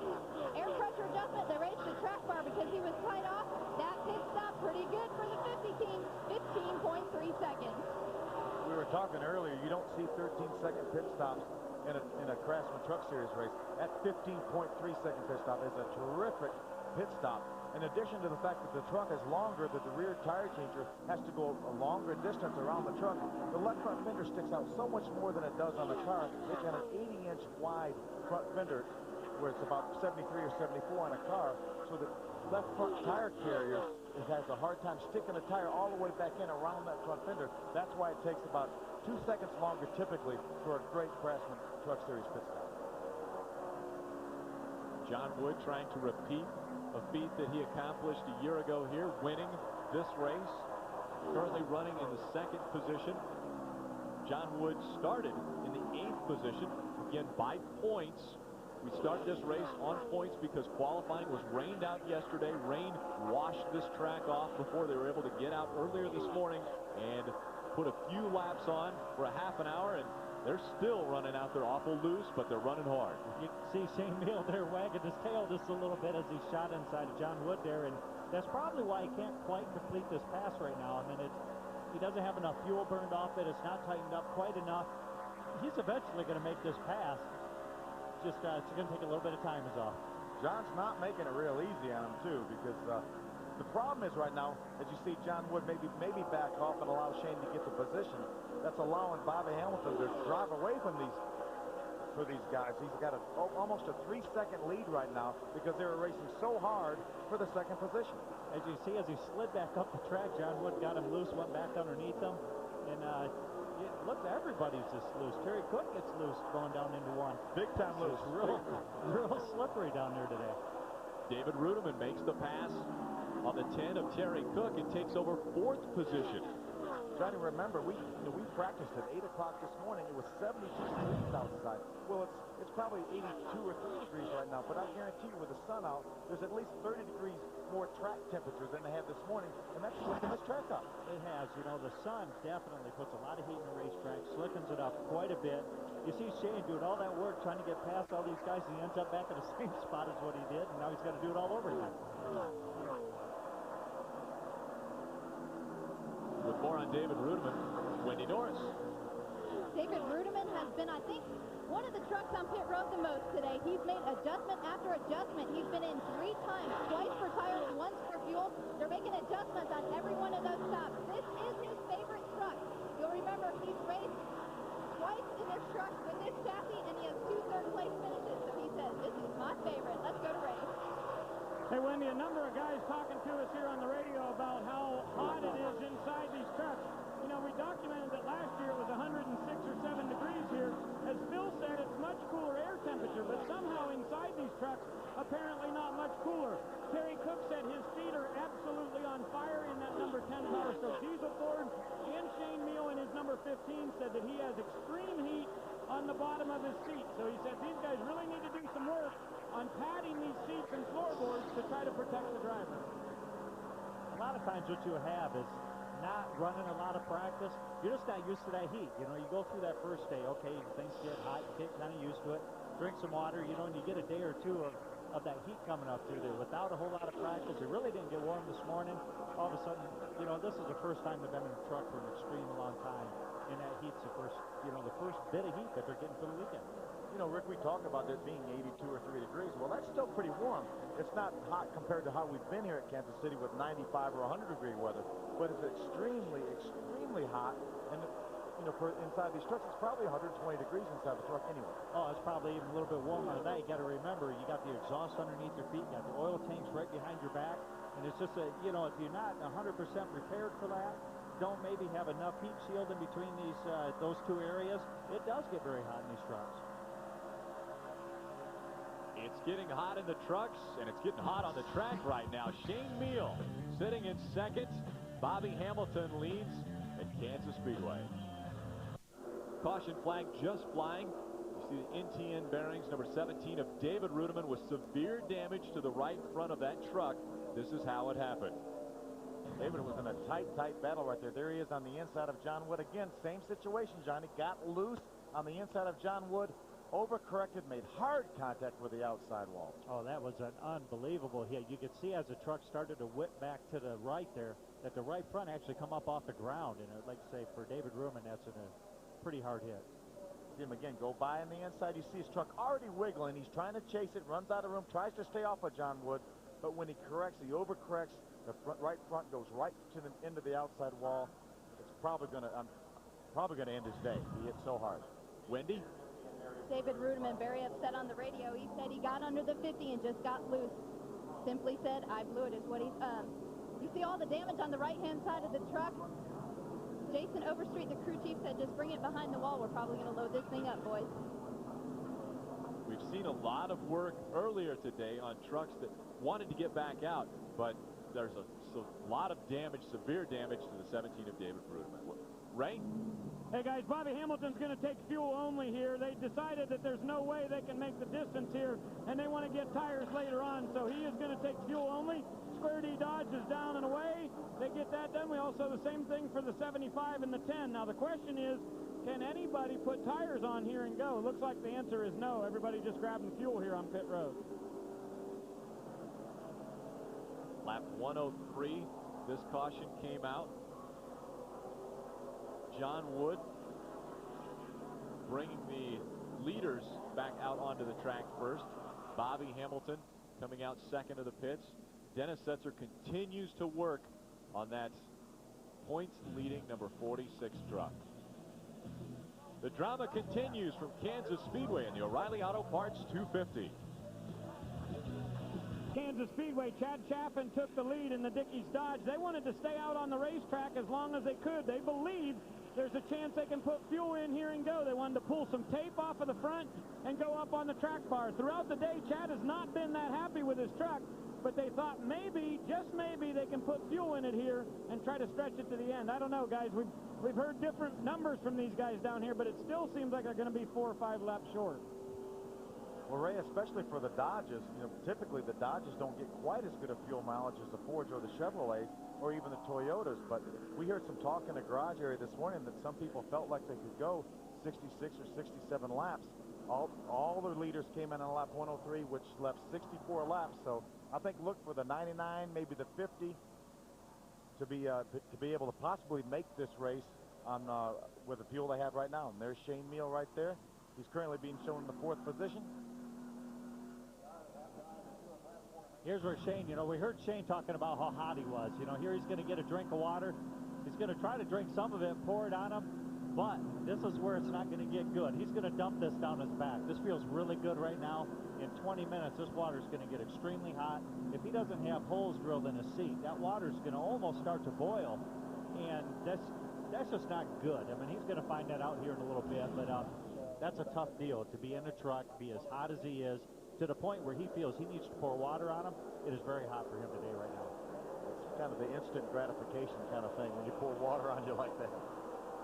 Going back to racing as John Wood out in front of the field with the number 50. He's in front of the number 4 of Bobby Hamilton, that Square D Dodge on the high side of the track. Going by the 8 of Chase Montgomery. Now that 8 truck is owned by Bobby Hamilton. Bobby's part owner of that truck that actually operates out of a different shop than Bobby Hamilton Racing. But very, very concerned. A lot of times we see Bobby get in that truck, and there was Shane Meal going by Bobby for the 2nd position. Shane Meal takes over 2nd and sets his sights on the 50 of John Wood. John got a great break on that restart. They went 3 wide there. He was able to bypass a couple of the lap down trucks and open up a little bit of a cushion on Bobby Hamilton, who was running 2nd at that time. They fall back into single file line as they go down the backstretch. Shane Meal tries to close the gap on John Wood. It's just over 1 second right now that Shane Meal is behind the 50 of John Wood. I think you're probably going to see that Shane Meal is going to catch him here fairly quick, just because he's been so good. Although right now their times are pretty compatible, but I think as it gets going, Shane showed that he's always been real loose here at the beginning, just sliding around a little bit. Looks like it takes about 6-8 laps for him to start picking up a lot of speed. We talk about guys being good in short runs as opposed to long runs. Shane Meal right now looks as though his truck is better in the longer runs. But he's also pretty good in the short run. Remember, he restarted this race in third, got by Bobby Hamilton for the second position. Now he's set his sights on John Wood. John's had such a great run here after winning this race last year for his first career win. Really struggled somewhat this year. He's got a fourth place finish, is his best, but they've got it all put together this time. He and John Monson and the entire Roush crew. It's such a great view for him to have right now. Like you say, with the tough years he's had out front in clean air, he's thinking this thing isn't so bad out here in clean air right now. Ford, Chevy, Dodge, Ford, your top four. Pretty good parity. Yeah, we had David Rudiman that was up there, made it oh, we got a crash. There's Terry Cook. And as soon as we talk about Terry Cook, he gets spun around in the number 10. Doesn't look like a whole lot of damage except for what he's probably going to get going down through this grass area here. So maybe he's going to get fortunate here. You know, we have to wait and see exactly what happened in this, but it looks like a couple of trucks definitely got spun around. I don't think Terry made any contact with the outside wall. I'm sure it was a situation they came off turn 4. A lot of trucks running close together, and two trucks probably got together, and around Terry went. You can see the little bit of damage right there on the left front down at the bottom of the car there, or truck, and just he'll have to come in there and fix that. That'll definitely hurt the aero part of it, at least trying to keep the truck low on the racetrack. It was already dragging on the racetrack. Let's see if we can take a look at what happened here to cause Terry Cook to take a ride through the infield. He might have just gotten loose on the bottom. It looks like he's on the bottom of Chase Montgomery, maybe trying to lap him. What a great job by Carl Edwards to avoid Terry Cook. What another close situation for Carl Edwards. Yeah, it just looks like you're being on the bottom of the racetrack, especially on cold tires. Everybody is just so loose right there. And this could have very easily involved 3 or 4 other trucks, but he was able to spin, get down off the racetrack. Like I say, he's going to get a little bit of damage going through the grass. They'll get that fixed, hopefully be in pretty good shape. Watch Carl right now. You see Terry sideways. And Carl can't see anything right now. Absolutely nothing. He's just so lucky that he went to the outside, chose right. His spotter probably helped him, said, hey, go high. He went high, avoided Terry Cook. He probably had a pretty good view of which way he was going, and like I say, he couldn't see. Just real fortunate. Should have been in that. Come right out of there clean. We'll ride along with Bill Lester in the Toyota and see the view that he had of the accident in front of him. He had a little bit more time there. His spotter right now is guiding him through that accident, and you see the fact that he couldn't see anything. That's how it is, Johnny. You cannot see anything when you get smoke like that. That's one thing that those cameras really were good at, is that, you know, when you see that smoke and that's all you see, that's exactly what you do see. Ray, you got more for us? Hey, Johnny, I have Danny Rollins here, crew chief for Bobby Hamilton. Saw you guys came down here and pitted for fuel a little bit ago. As I look right up on the scoreboard, I think you could probably make it from now, but I don't see that truck coming down pit road. What's your plan? It's real close right now, but I mean, right now, the Square D Dodge running real good right now. Truck's making a lot of horsepower, so it uses a lot of gas. So I think if the more cautious we run right now, the better it makes us. How late do you want to go before you pit? You got to get tires again, right? I've got some. So I'd like to at least give them about 20, 25, 30 laps, you know, to get back to the front. You know, everybody keeps wrecking right here. You know, there's only like 14 trucks on the lead lap right now, so I think tires are going to be the deal right now. Okay, let's check in with Wendy. What do you got? Well, crew chief John Munson on Don Wood's truck. He just said, we're out of tires. The only thing they want now is fuel. John, can you make it? It's going to be really close. I say that's based on getting it full. There's some question as to whether or not we got it full right there. And we're crunching numbers right now to see where we're at. John Wood's doing a tremendous job. The guys on this team have fought hard. We don't want to give up that lead right now, realizing how many trucks are on the lead lap. We just got to see if we can play the caution game, hope for the best. And I think there's a lot of people who's going to be in the same boat we're in. Is John Wood complaining about the heat? Shane Meal's been complaining that it's really hot in the truck. I'll tell you this, John Wood has taken on a program to build himself up, and he's doing a great job of it. He's been working out every day, and this heat doesn't bother him a bit. Are you going to stay out? We'll stay out as long as we can, I'll tell you that. All right, let's see what Ray has. Wendy, I'm with Richie Waters, crew chief for Shane Meal. Taking a look at the scoreboard here, I'm just wondering why guys didn't pit. You got plans to come in one more time? No, we should be able to make it the rest of the way. That caution just made it so we could go the rest of the run here to the end with no taking no more fuel. So tires aren't a problem? No, tires ain't been a problem. They're wearing good. Truck's working real good right now, so Shane's happy with it. We're going to stay out there and run to the finish. Okay, great. So I think that answered us for John Wood also. If these guys are going to make it, I'll guarantee you those Roush trucks can go the distance. Now, we've seen in the past fuel mileage coming into play, but probably no more than it will today, as far as you've got a Ford out in front of a Chevy, and both of them right now are playing a little bit of a gambling game as to can we make it the remaining laps in this race. Well, they've had a good couple runs to see how their fuel mileage has been. They had a little bit of a fuel mileage check this morning in practice, but you have so many ins and outs, it's really hard to tell. But they've had a couple times during this race to get a good fuel mileage run, so they pretty much have a good idea if they can make it or not. Dennis Setzer struggling today.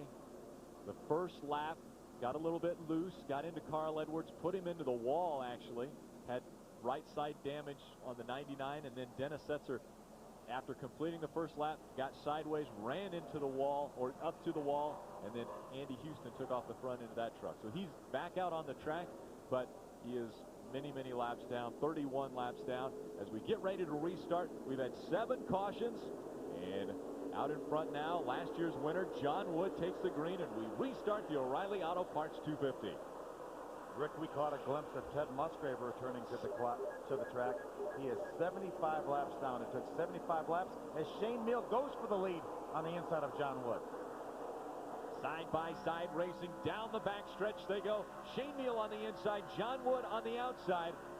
Shane Meal wants to get out in front. He's run better out in front of this pack. He put a lot of distance between himself when he led the 23 laps earlier in the race. And now he's easily gotten by John Wood. And they're side-by-side and problems again. It's Steve Park in the 62 and the 22 of Bill Lester. I think the 29 was involved. Brad Keselowski possibly. There's Steve Park. Steve Park looked like he had spun, but no damage on the cars. Bill Lester's truck is heavy damage in a contact there in the wall. Unfortunate for Bill Lester and Brad Keselowski and Steve Park, but it's going to be a real big boost to the 15 of Shane Meal and the 50 of John Wood. Really going to help their fuel mileage. It is. You know, it's going to be interesting if anybody's got tires, if they're going to make this opportunity now to come in and get tires, or they're just going to wait this thing out and play the fuel mileage situation. 115 laps are complete. 52 laps remain in this one, and we've already tied the record of most cautions at Kansas Speedway. We're on board with Rick Crawford. Side-by-side racing, Bill Lester jerking the wheel a little bit into the 62 of Steve Park. Crawford comes through clean. We're on board with Bill Lester. We're going to see Bill Lester get loose on the inside of Steve Park. That's what's going to cause this accident. Watch Bill, watch him. He gets loose, tries to catch it, gets in the left rear corner of Steve Park and turns him around. Caution 8 for the NASCAR Craftsman Truck Series at Kansas Speedway. We'll be back with more Green Flag Racing. Welcome back to Kansas Speedway. An extremely eventful day so far. 8 cautions have flown. Let's take a look at the last one that we've just seen. See the 22 of Bill Lester on the inside of the 62 of Steve Park. Right on the bottom of the racetrack, he's going to get a little bit loose there. He tries to catch it, moves up just enough to get in the side of Steve Park. Then Bill Lester slides up the racetrack. Brad Keselowski comes along, nowhere to go, makes hard contact, gets in the outside wall. What a tough break for Brad Keselowski, Bill Lester, and Steve Park. Steve had such a good run going, but fortunately, I don't think he hit anything. John, he can come in, maybe put some tires on. Yeah, Steve's still in pretty good shape right here. Now, you see Bill Lester just get down there. Not a whole lot of room there, and he just, like we've seen all day long, everybody just real loose on that bottom. He went up there and caught Steve in the left rear, spun him around, and that's about it. The bad luck continues for Steve Park. It really has. He had such a great run last week at Milwaukee with a 4th place finish. Best finish this year for the Orleans Dodge. And he had a good run going here. We've seen him up front. We saw him with some pit strategy, stayed on tires a long time, was still able to stay in the top 10. And, hey, he's not out of this thing. He's still on a lead lap. Very little damage right there. And put 4 tires on this thing. Hopefully he's got 4 tires left. And he should because of that strategy at lap 30. And he should be good to go.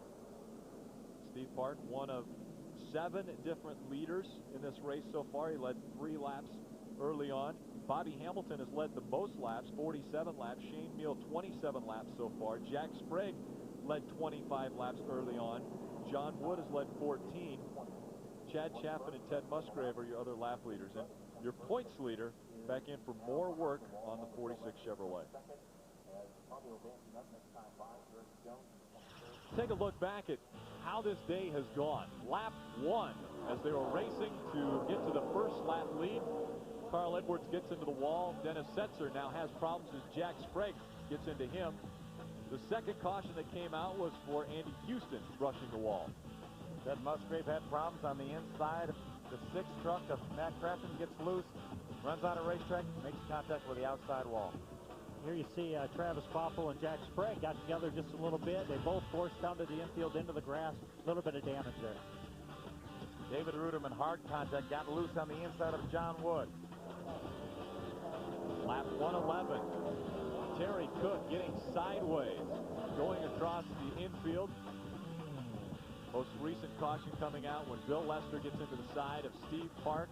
Lester up into the wall and into Brad Keselowski. Steve Park stays off of damage to the truck. Points leader has seen his share of damage today as he's back out onto the track.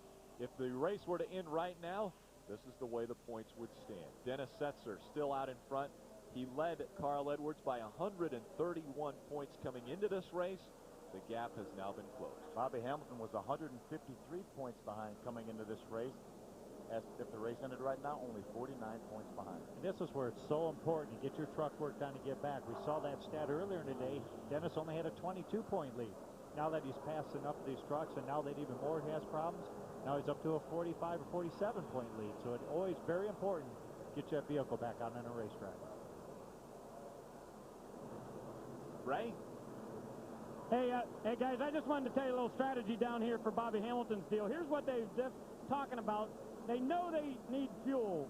So how long do you wait? Well, while we have a caution here, they're going to pit. So no doubt about it, as soon as pit road opens, Bobby Hamilton's going to duck down here and put tires on his Square D Dodge. But I don't know what you guys think about the 15. He said he's going to stay out there, and I don't know whether, I think there's too much time left here. If Bobby Hamilton gets fresh tires, I would think 15 might be in trouble. So the pit road will be open this time, and we expect Bobby Hamilton to come. Wendy, what's happening on your end? Well, that fast pit stop we documented from the 50 team, 15.3 seconds on lap 81. Guess what? They didn't get enough fuel in it. They were 2 gallons shy. They're afraid they're not going to make it. Their teammate, Carl Edwards, pit on the same lap, and they're pretty confident that they're going to go all the way without running out of fuel. So 2 Roush trucks, one can make it, one cannot. Well, Wendy, if I was the 50 truck of John Wood and John Monson, I would bring that truck to pit road right now. I don't think with so many trucks on the lead lap that you want to wait that long. Pit road is open, and here come the leaders. Some of the leaders, anyway. Wood decides to stay out. Carl Edwards, who we thought could make it the rest of the way, comes in, as does Brandon Witt in the 38, Kevin Love in the 67. But the Square D Dodge of Bobby Hamilton, the big story, if he can make it back up to the front after this stop, right? Well, I'd hate to give up second place out there, Rick, but they knew they had to do it. Danny Rollins is the crew chief, and he changes front tires. Dale Newcomb does the rear. Stephen Douglas is the jack man. There's really no hurry here because these guys know where they're going to restart, but they will get 4 tires on the Square D Dodge, get it packed full of fuel, and they'll have plenty to go. It should be fun to watch Hamilton head back through the field. Remember last week when Musgrave got fresh tires, he came right through the pack at Milwaukee and ended up winning. Wendy?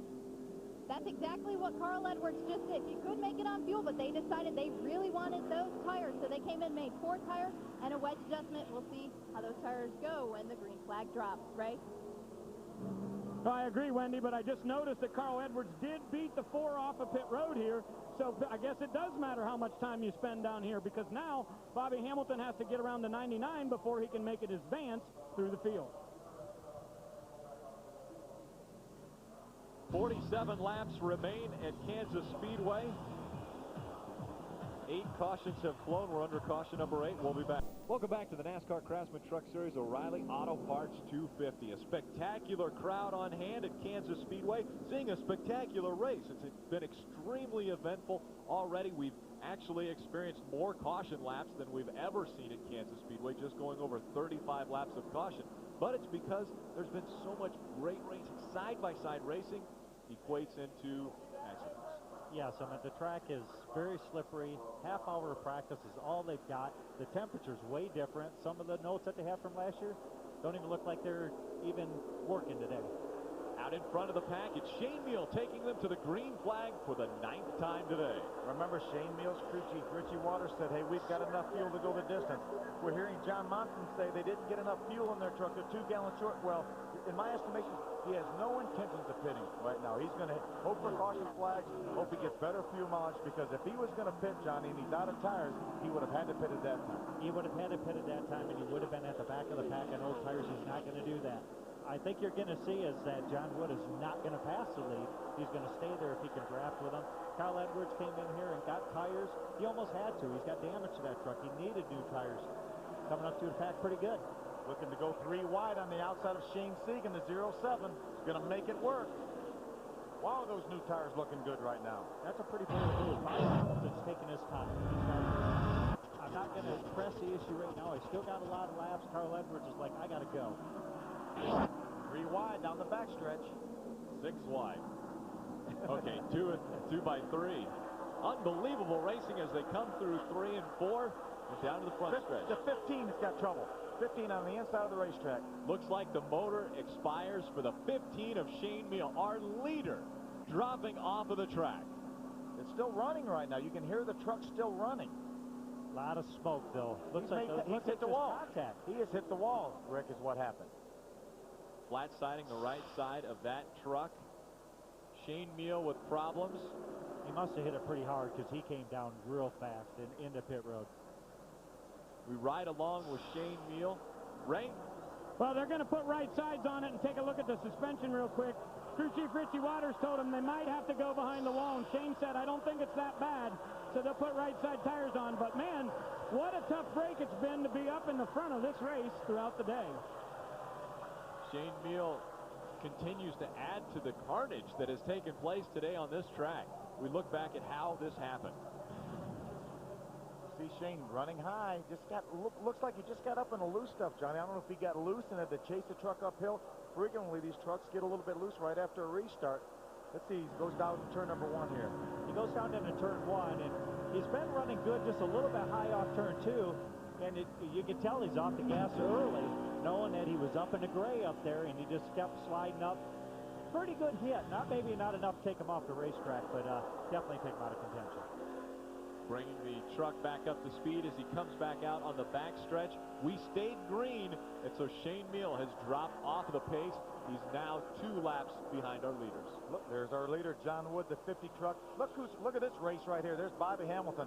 We know he has fresh tires on. There's Steve Park. Unfortunate spin here on this last caution flag. And there's Terry Cook, who spun out 2 cautions ago. I think just about everybody has had to have spun at one point in time during this race, and still just a great race for the fans to be watching. If you've been in the top 10, it's almost been like a curse. You almost don't want to run in the top 10 until you hopefully get close to the end of the race. The battle right there for the 6th position. Terry Cook has it. Bobby Hamilton wants it. Makes a move on the outside. Remember Jack Sprague, how much trouble he's had? He's in front of this group. He's running fit. Bobby Hamilton makes the pass, moves into 6th position. Carl Edwards also on the move. He's in 4th. And remember, 167 laps. We're on 129 of that. So there's plenty of time for these 2 trucks to make it up there and battle the 50 of John Wood. Boy, Johnny, it looks like right now that new tires was a very, very good move for the 99 and the 4. It was a great call. I think Carl's been coming up through here just as fast as you could possibly go. And although Bobby Hamilton's only 1 truck separating him, he's a long ways behind though. Rick Crawford just in front of the Super Chips 99 of Carl Edwards. Now Edwards tries on the outside of Rick Crawford as they work through 1 and 2, and down the backstretch they go side by side. Remember, it's not much of a contest because Carl Edwards has so much, about 20 lap fresher tires right now than Rick Crawford. So Carl Edwards really put Rick Crawford away fairly easily, but Rick Crawford again is on 20-lap older tires. Matt Crafton currently running in the second position. A great run for that team again. Teammates right there, Travis Quapple, the 24 Line X Toyota. Mike Skinner, the 42 Toyota on the inside. And let's take a look at the Toyota spotlight as we look at these two teammates driving in their Toyotas, the Line X Toyota and the Bang Racing number 42 of Mike Skinner. Running 9th and 10th right now. We've seen some problems so far with Travis Quapple and Mike Skinner having a little bit of difficulty, but we've seen it out of everyone so far, not just those two. And David Ruderman was running very good earlier, and up there in the top 5 a lot of the times. Had a little incident off turn 2, pretty much took him out of the race. So Toyota still searching for that first win in the NASCAR Craftsman Truck Series.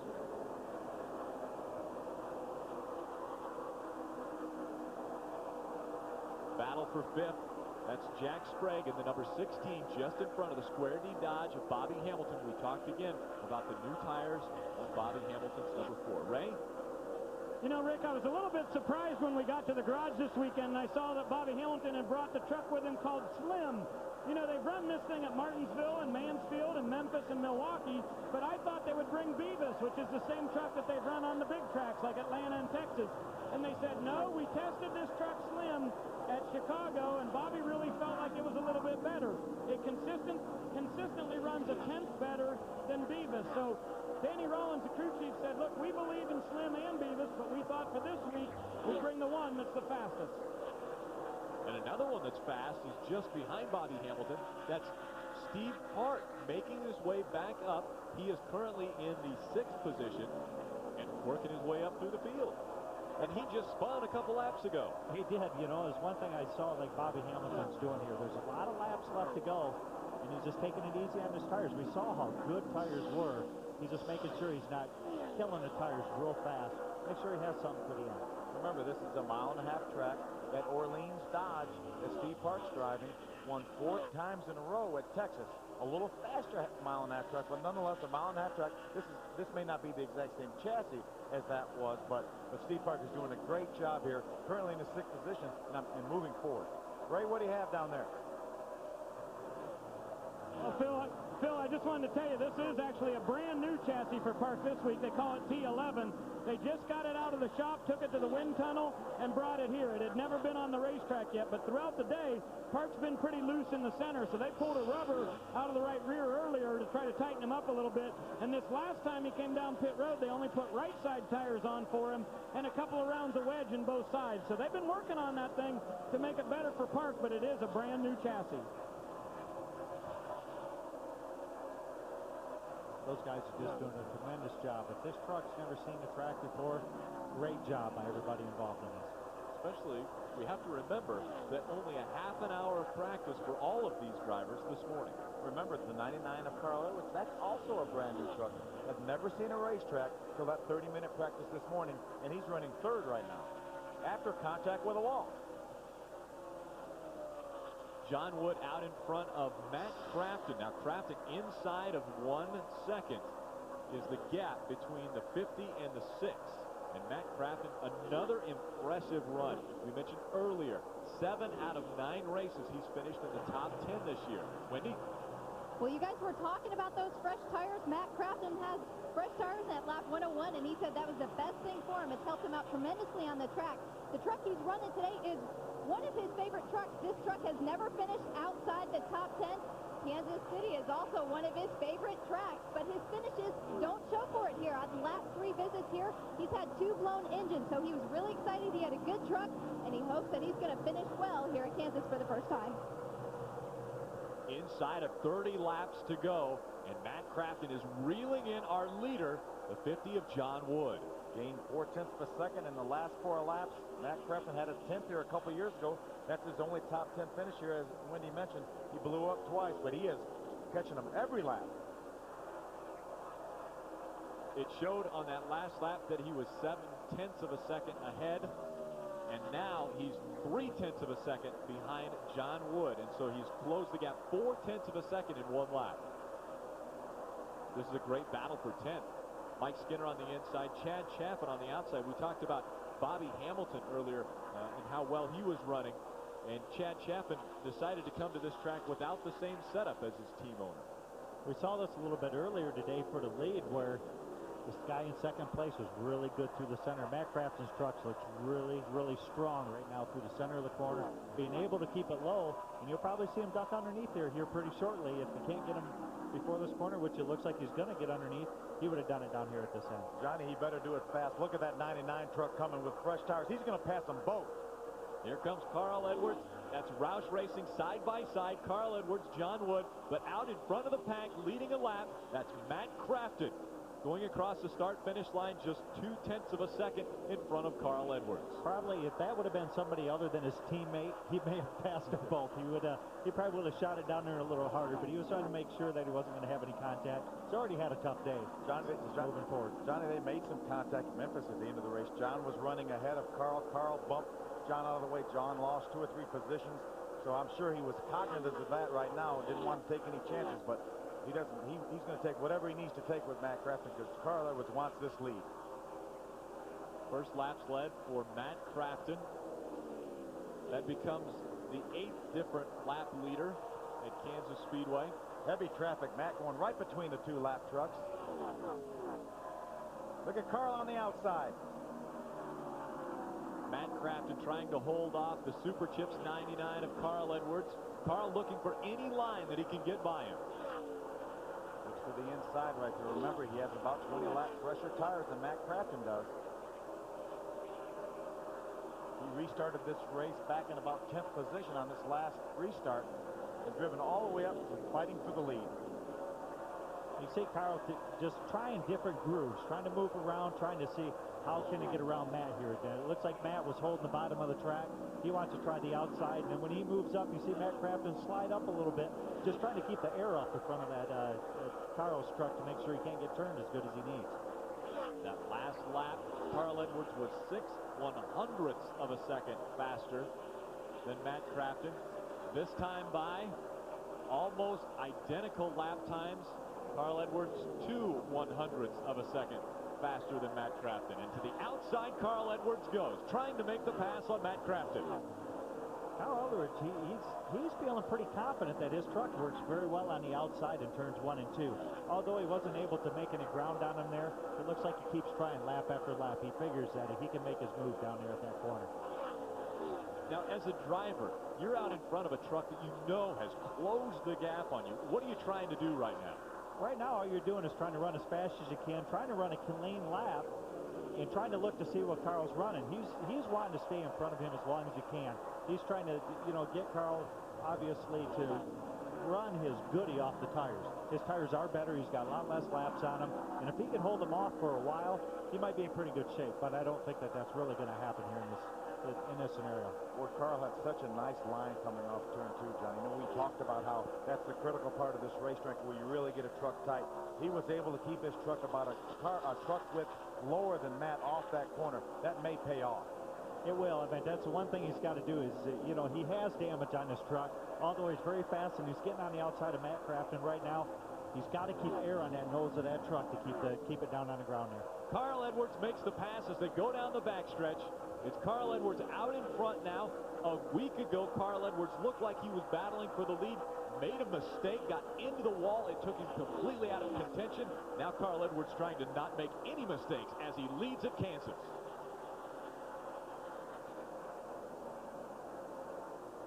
Problems in turn number 2. It looks as though the caution will come out again. Brandon Witt in the 38 gets into the wall in turn number 2.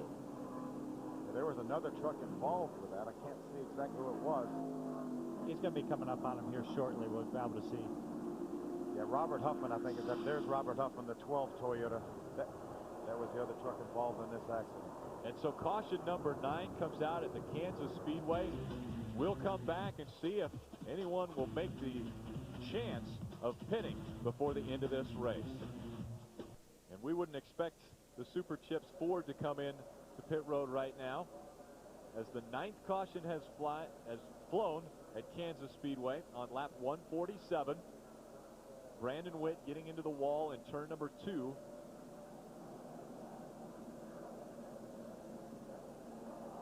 we asked the question, where are the young guns as far as winners this year? Carl Edwards, the youngest winner in the Truck Series at 25 years old. Ted Musgrave becoming the oldest winner on the season with his win 1 week ago. The 50 truck of John Wood on pit road gives up to third position. Got tires left. He's going to put them on. I thought we said John Monson said he didn't have tires left, but remember, Johnny, these trucks practiced so little this morning because of the only 30-minute practice session.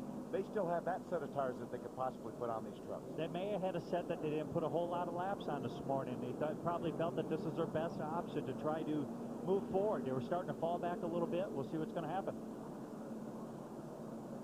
Standing by with Carl Edwards, crew chief Woody Norris. Cowboy Starlin, I came up on the pit box and he said, I don't want to see you. The last time I came up here, you hit the wall right after that. You guys have really overcome your problems today. This team's really turned around. Yeah, these Super Chips crew, they've done a really good job. I think we've been down on pit road about 30 times today. But truck was good to start with. Just had that little mishap, you know, in the beginning there, and we've had to recover from that. We ruined a set of right side tires, so we had to play our strategy just a little bit different than the rest of these guys. But now we got the clean air. But now I just seen the 50 roll by there. Our teammate, he was pretty good. He's got some fresh tires on, so I'm a little bit worried. Were you worried about that last pit stop when you did come in and take tires that you would be the only truck? Well, it went green long enough to where there was only 15 trucks on the lead lap, so we came in, we were running fourth, came out 10th, and didn't take Carl too long to get up there with the fresher tires. So we always want to try to get the freshest tires we can. On a track like this, it's a little easier to pass than some tracks.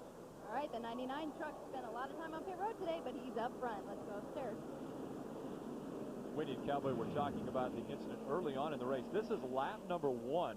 The 46 of Dennis Setzer clips the back end of the 99 and sends him up into the wall.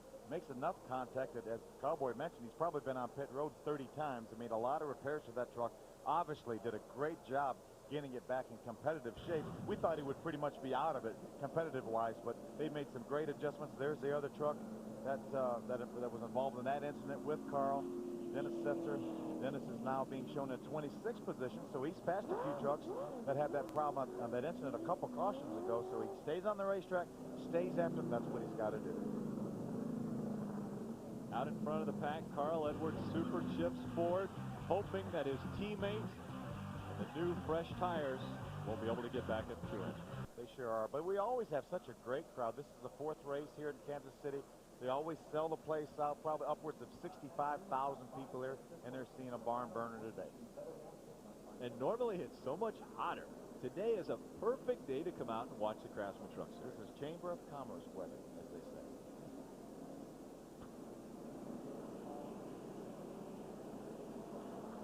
Another great crowd will be on hand tonight in Daytona for the Pepsi 400. We'll see if Greg Biffle can defend his race win. He's got some pretty impressive drivers that are going to be challenging him.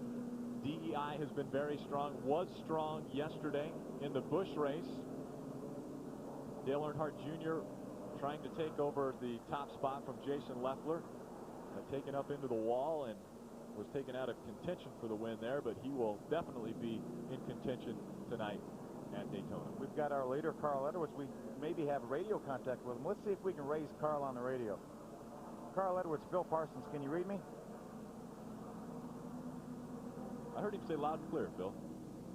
Carl, you've got the lead right now. You've got on a little bit older tires. You've got a teammate back there going to restart this race in 11th. Can you keep him and all these other trucks behind you? I can tell you, Phil, I could not be more determined right now to put this Super Chips Ford in victory lane. I could not be more determined. Lap 1, it didn't seem like your day was going to go all that well. No, that was pretty wild. I know Dennis didn't mean to do that. We just, you know, got him loose and he bumped into me, but whoo, man, this is a wild event. It's been a lot of fun. We're going to give it our best here, but man, I'm having a ball. Carl, you got about 65,000, 70,000 of your home crowd here pulling for you. Can you hold off Matt Kraft and all the rest of this bunch, and got enough truck to do it? Well, I'm looking up there and I'm getting a lot of positive energy from them, and I'm going to try to focus it all in on this win here. We'll do our best, buddy. All right, be careful. Do good, bud. Thanks. Carl Edwards from Columbia, Missouri. a few hours down the road, down I-70. Wendy? Well, a truck we haven't talked that much about today is the 14 of Rick Crawford. He is the first truck. He sits in the 3rd spot. The first truck with the oldest tires. The last time he took fresh tires, lap 81. That's the longest anyone running up front is, but he did come in on lap 104 and top off. But he's been fairly happy with the truck. It's just been a little loose today. Good run for Rick Crawford. Wendy mentioned the oldest tires in the field, but we saw that work for Steve Park earlier. Older tires weren't all that bad, but then we saw on the other hand, we saw the 99 of Carl Edwards and Bobby Hamilton drive through the field on fresh tires.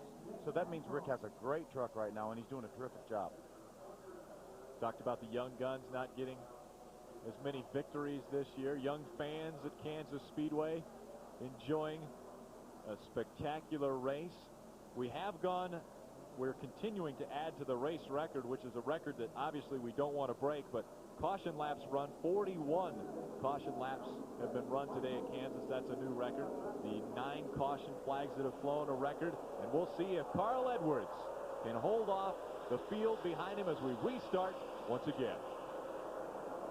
Remember, teammate John Wood restarted this race in 11th. He's got the fresh tires. 13 laps remain. We're on lap 154 of 167. Matt Craftsman right behind the 99 of Carl Edwards, and John Wood making the pass on the inside as a caution comes out. Mike Skinner spinning down the backstretch. Field will be frozen. These caution laps are definitely helping Carl Edwards because remember, his teammate, who actually passed a few trucks and the caution came out, he's got to back up there. There's the left rear tire flat on the 42 Toyota. But for Carl Edwards, the more caution laps he can run and keep his teammate from using those fresh tires, the better off he's going to be. Right now, this is Carl's favorite part, is like, okay, we're going to run a couple laps, we'll run some more cautions, run a couple laps, more cautions. He needs a couple cautions, but yet he still wants to go race. Now, the one thing in the Craftsman Truck Series, we don't end under caution, but as well, when you get inside of 10 laps to go in the race, we go back to single file restart. Now that helps John Wood because he doesn't have to worry about lap traffic on his inside. He just has to worry about the trucks that are in front of him on the lead lap. That's right. You know, I mean, John Wood, he's got them fresh tires. He wants to see green flag racing, but if it's single file, that's even a better opportunity for him. Getting reports that John made some contact with the 88 after the caution came out. Caution is out right now. You see 88 on the inside, Tracy Hines. John right behind him. I almost think as hard as John Wood's running here right now, I'm not sure if he thinks the caution's out, where all of a sudden it's like, okay, nope, caution's out. I'm going to lay on the brakes, get back behind these guys where I'm supposed to be, and that's pretty close. We're under caution because of the 20 or the 42 of Mike Skinner as he slides by, and we saw that the left rear was down on that 42. Left rear was definitely down as he was sliding by the camera, was the reason for his spin, and did a good job. You know, barely made contact with the wall there. Everybody else misses them. Works out good. Looks like the left front's flat now. I mean, after that long slide, he probably come in there and put that left rear on. Now he's got a little smoke coming off the left front. Just come apart there, pulling the bodywork up. Not a good day for Mike Skinner right now at the moment. It's amazing how much damage when a tire goes down like that. You see the left front tire, how much body damage it does. You see, that was a full fender a second ago, Johnny, but not anymore. That is, those tires are so violent when they come apart like that. It was just down on air and then just, like I say, just come apart. There's another look at it. As you mentioned, the left rear tire was flat. Around he went. He made some slight contact with the outside wall, not too much, but the flat tires do enough damage by themselves. But remember, we saw John Wood pass some trucks actually after the caution flag came out. We saw Jack Sprague get black flag at Memphis, leading the race for not slowing down when the caution came out. I'm sure John was not aware that the caution was out, but he did pass a couple trucks, and I'm sure he got back in his rightful position. And fortunately, hopefully, they're going to let the things stand as they are. Well, and Wayne Otten mentioned in the drivers' meeting earlier today that when the caution comes out, just hold your position. And if you inadvertently get by someone when the caution is, give it back to them. Otherwise, we will take action. It's so late in the race now. John's focus is strictly get by everybody you can. You got fresh tires, go up there and try to get the win. And sometimes when that caution comes out, it's just he's just concentrating so hard. He doesn't see the lights. I mean, it's bright, pretty hard to see him right now. And the time that he mentions it, though, he's on the brakes, got back where he needed to be. Lights are off on the pace truck, meaning that there's 1 lap remaining.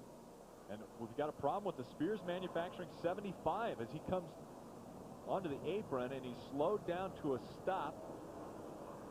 Looks like we're going to get a push truck over there and hopefully get him off the track so we can get as much of this green flag racing as we can. And he should be able to make it. It's going to be tight, but he'll make it.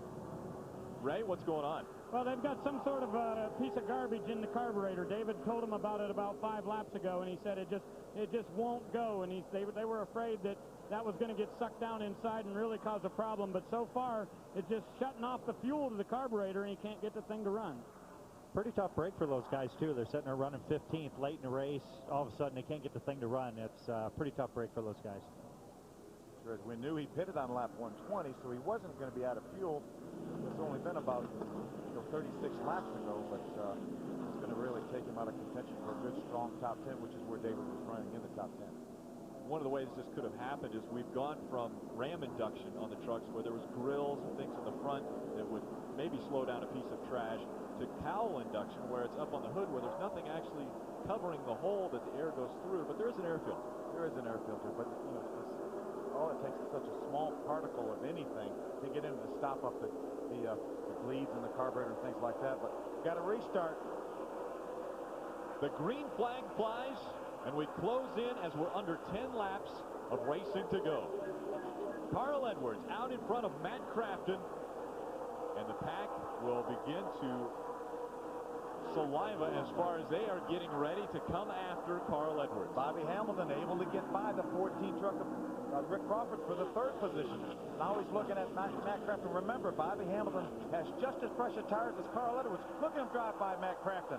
And he got John Wood coming down on the inside there, too. He'd already passed 1 truck of Travis Papa on a backstretch, and now he just keeps marching forward, running as quick as he can here. Rick Crawford almost getting into the wall coming off of turn number 4, and here comes John Wood. We talked about he has the freshest tires on the track. John's being shown in the 6th position right now. We're inside 10 laps to go, 9 laps to go. Is he going to have enough time? That single file line as they go down the backstretch. Carl Edwards out in front of Bobby Hamilton. What's going on with Bobby, Ray? Well, Rick, this was actually planned, believe it or not. Remember that last pit stop I documented, the 99 beat him off pit road, and he made his way through the field in a hurry. Bobby intentionally laid back there a little bit to try to save some tires so he'd have a good run here at the end. That's one thing you get from a veteran, knowing that you can take it easy on my tires, hopefully go after somebody, whoever's in the lead at that point in time, with 10 laps to go like we got right now. He's going to have to work some miracles, though, because the 99 of Carl Edwards continues to put distance between himself and 2nd place Bobby Hamilton. Edwards last time by was 0.2 of a second faster than Bobby Hamilton. This time he's 0.3 of a second faster.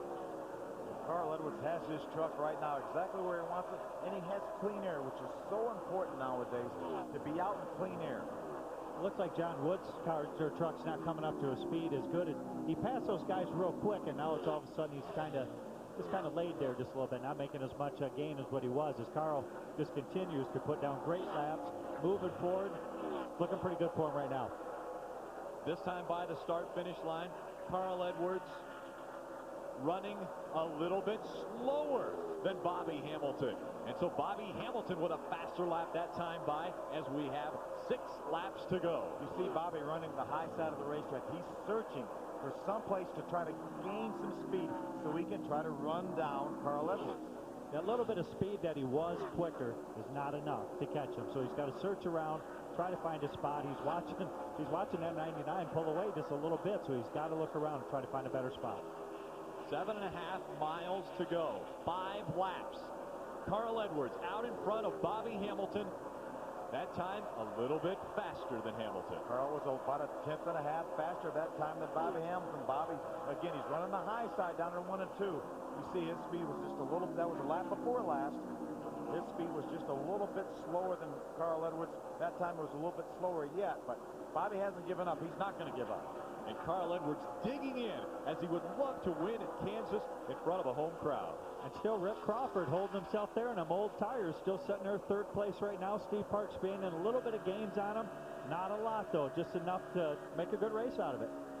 The top 5 has spread out a little bit. Carl Edwards out in front of Bobby Hamilton. Rick Crawford running 3rd. Steve Park 4th. 5th is the 6 of Matt Crafton. That would equal Matt Crafton's best career finish at Atlanta earlier this year. He finished 5th. You see the distance right there Carl Edwards has over Bobby Hamilton. Coming out of turn number 4, they go across the start-finish line. 3 laps to go. Carl again about a 1/10 of a second faster. That time you see the last 4 laps, he's gained 4/10 of a second on Bobby Hamilton. So if nothing happens to Carl Edwards right now, I believe he's got this thing in the bag. I think Bobby at this point in time is just watching up there. Come on, Carl, just a little slip. That's all they need. Just enough to gain up on him, but Carl's not going to make that mistake. He's just going to try to be as smooth as possible. As drivers, you want to see that checkered flag so bad. Is he nervous right now, or is he excited? Well, everything. I mean, he's probably just a little bit nervous, knowing, hey, I had damage to this truck earlier. The guys did a great job getting it fixed. Puts it in his hands. He's sitting there up front right now, and he's excited because he is up front. But still, every little noise you hear in this thing, it's getting close to the end.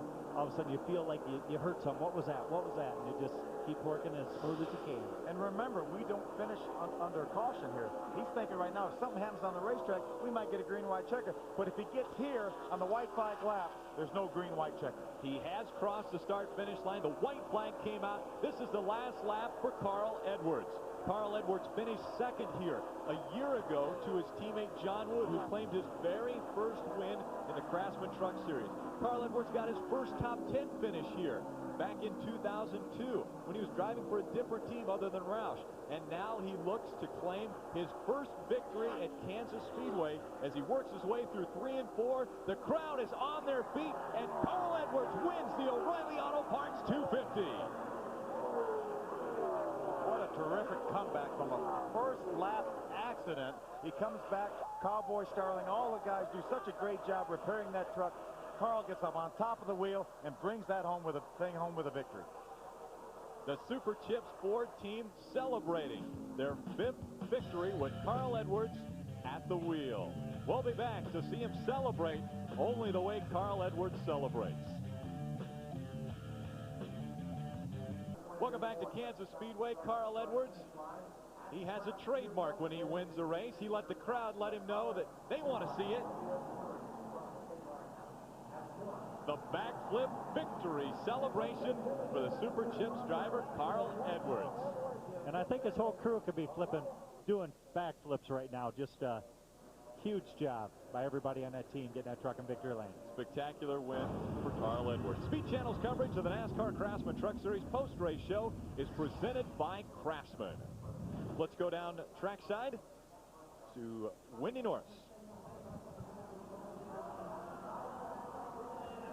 Now, Rick, I made it over to victory lane for Carl Edwards here, and you know what's really great? Roush Racing continues to dominate here.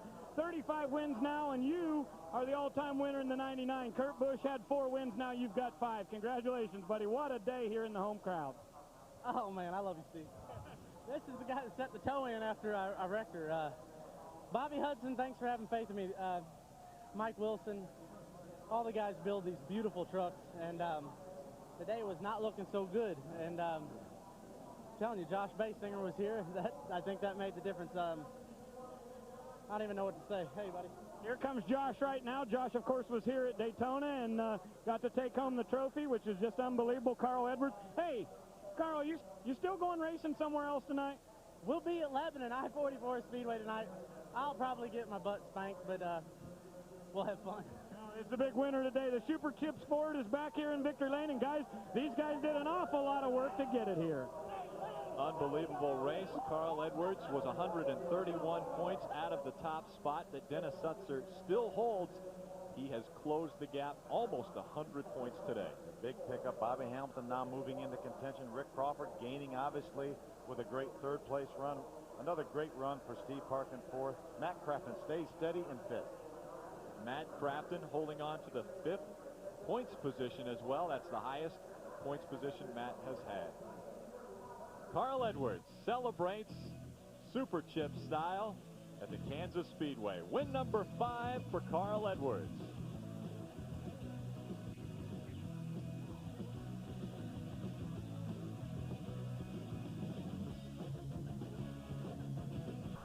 Carl Edwards continues to celebrate in victory lane. Win number 5 for the Super Chips team.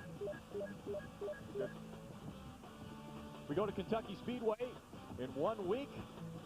And remember, try to pick that winner on speedtv.com. You can win yourself a tool box full of tools. A lot of tools were used today as we had a lot of damage take place in our 10 caution race from the Kansas Super Speedway. Carl Edwards had problems in lap number 1, but he was able to overcome those problems and make it into victory lane for the 5th time of his career, the 2nd time this season. Super Chip teams celebrate in Kansas. Welcome to the Irish Hills of Michigan, home to the 2-mile Michigan International Speedway. Speed Channel's coverage of the NASCAR Craftsman Truck Series pre-race show is presented by Craftsman. Chamber of Commerce weather today in Brooklyn, Michigan. We're approximately 60 miles west of Detroit. The gateway to the west 2 weeks ago saw a fantastic finish for the Truck Series.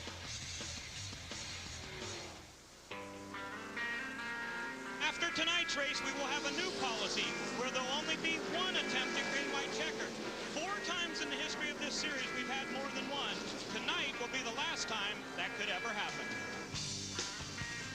Oh, no, the 16 truck. This is Jack Sprague. And the caution comes out. We owe to all you fans to remind you, green-white checker, this is what it's all about. This becomes the 45th green-white checkered finish.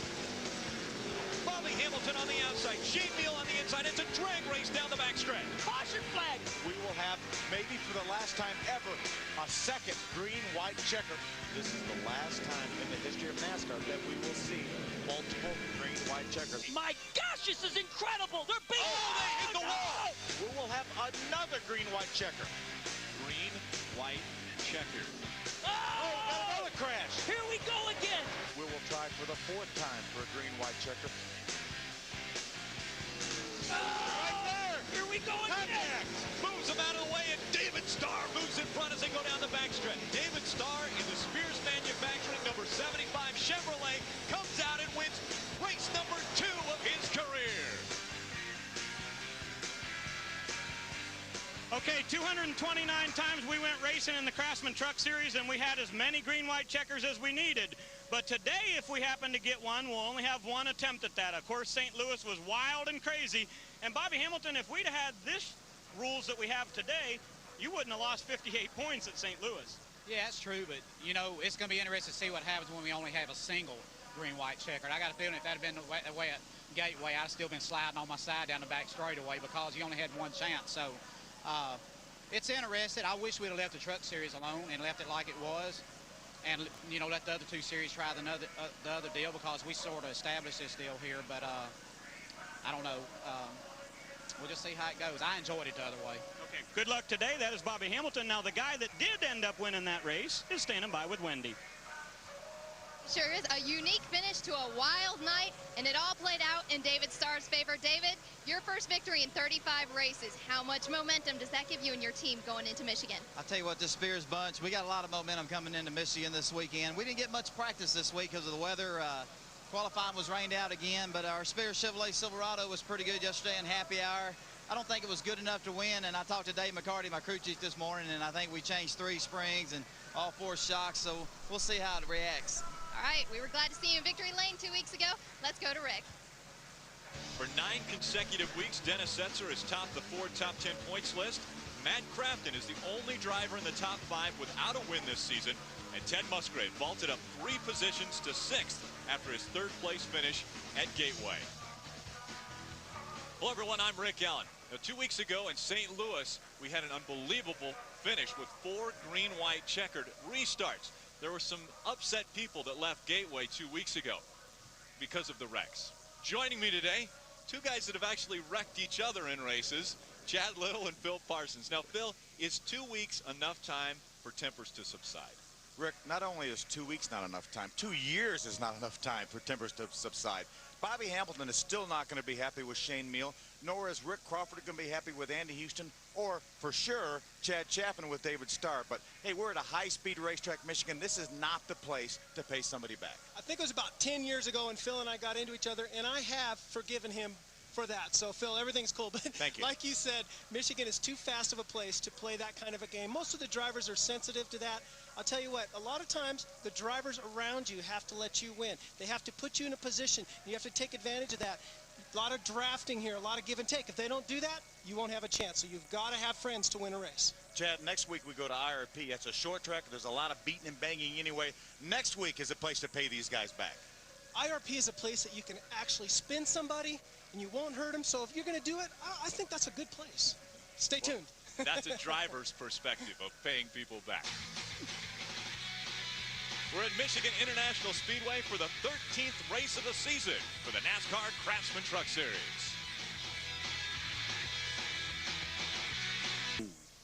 Thank you, Michigan. 400 Linux. The greatest truck bed protection anywhere. Collectively, we say, drivers, start your engine!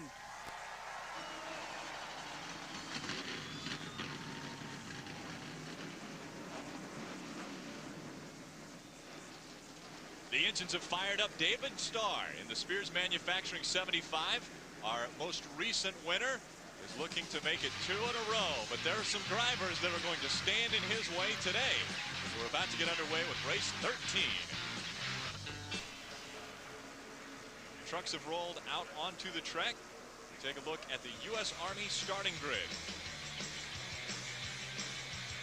On the front row, Dennis Setzer, Bobby Hamilton will make up the front row, and this is being set because we did not have qualifying yesterday. It was rained out, and so it is set by owner's points. Starting fifth, there's Chad Chaffin, Bobby Hamilton's teammate. He has one win this year at Dover. He's looking for win number 2 today. Ted Musgrave starts on the outside of row number 3. Already a winner this year. There's Travis Guapo as we look further down the line. The 24 car. Travel hasn't won this year. He's looking for his first win, and he's awful excited, but he has to go to the back of the pack because he had to put a backup motor in. You heard that John Monson was now crew chiefing for Mike Skinner. John Wood, his new crew chief, is Tony Price. There's Terry Cook in the 10 truck. He's starting, looking forward with PPI, and he's awful excited about today as well. There's Bill Lester. He has to go to the back of the pack. He changed engines prior to qualifying yesterday. They were prior to qualifying time. They ended up not qualifying. Deborah Renshaw will make her second Truck Series start. There's my good buddy Randy LaJoy as he gets ready to roll today, and excited about his truck future. Kelly Sutton starts on the outside of row number 15. There's our buddy Johnny Benson on the inside of row number 16. Johnny joined us in the booth for a few races, and now he's back on the racetrack. And J.J. Ely starting there in the 47 truck. He's making his truck debut today, and awful excited about his chances as well. The Craftsman track description for this 2-mile oval. See, 2 miles, 18-degree banking in the corner. Very, very raceable surface, Chad, from the bottom of the racetrack all the way to the top. Phil, you know, drivers, whether it's you or me or the drivers that driving the trucks out there today, they love this place because you can run on the bottom, the top, and the middle. Anywhere you want, you can choose to race the surface. Craftsman race analysis. 34 trucks entered. All will start today. Over a $500,000 purse. Pit window could become extremely critical as this race wears on, somewhere around 40 to 47 laps. We'll be riding along with 2 different trucks. Johnny Benson will pilot the Toyota number 23. Starts 31st on the order. There's our most recent winner, David Starr. We're taking a look from his roof. Starting 11th. Big win a couple weeks ago at St. Louis in the Spears Manufacturing Chevrolet. Let's see if we can talk to one of our onboards and our former broadcast partner, Johnny Benson. Johnny Benson, Phil Parsons, can you hear me?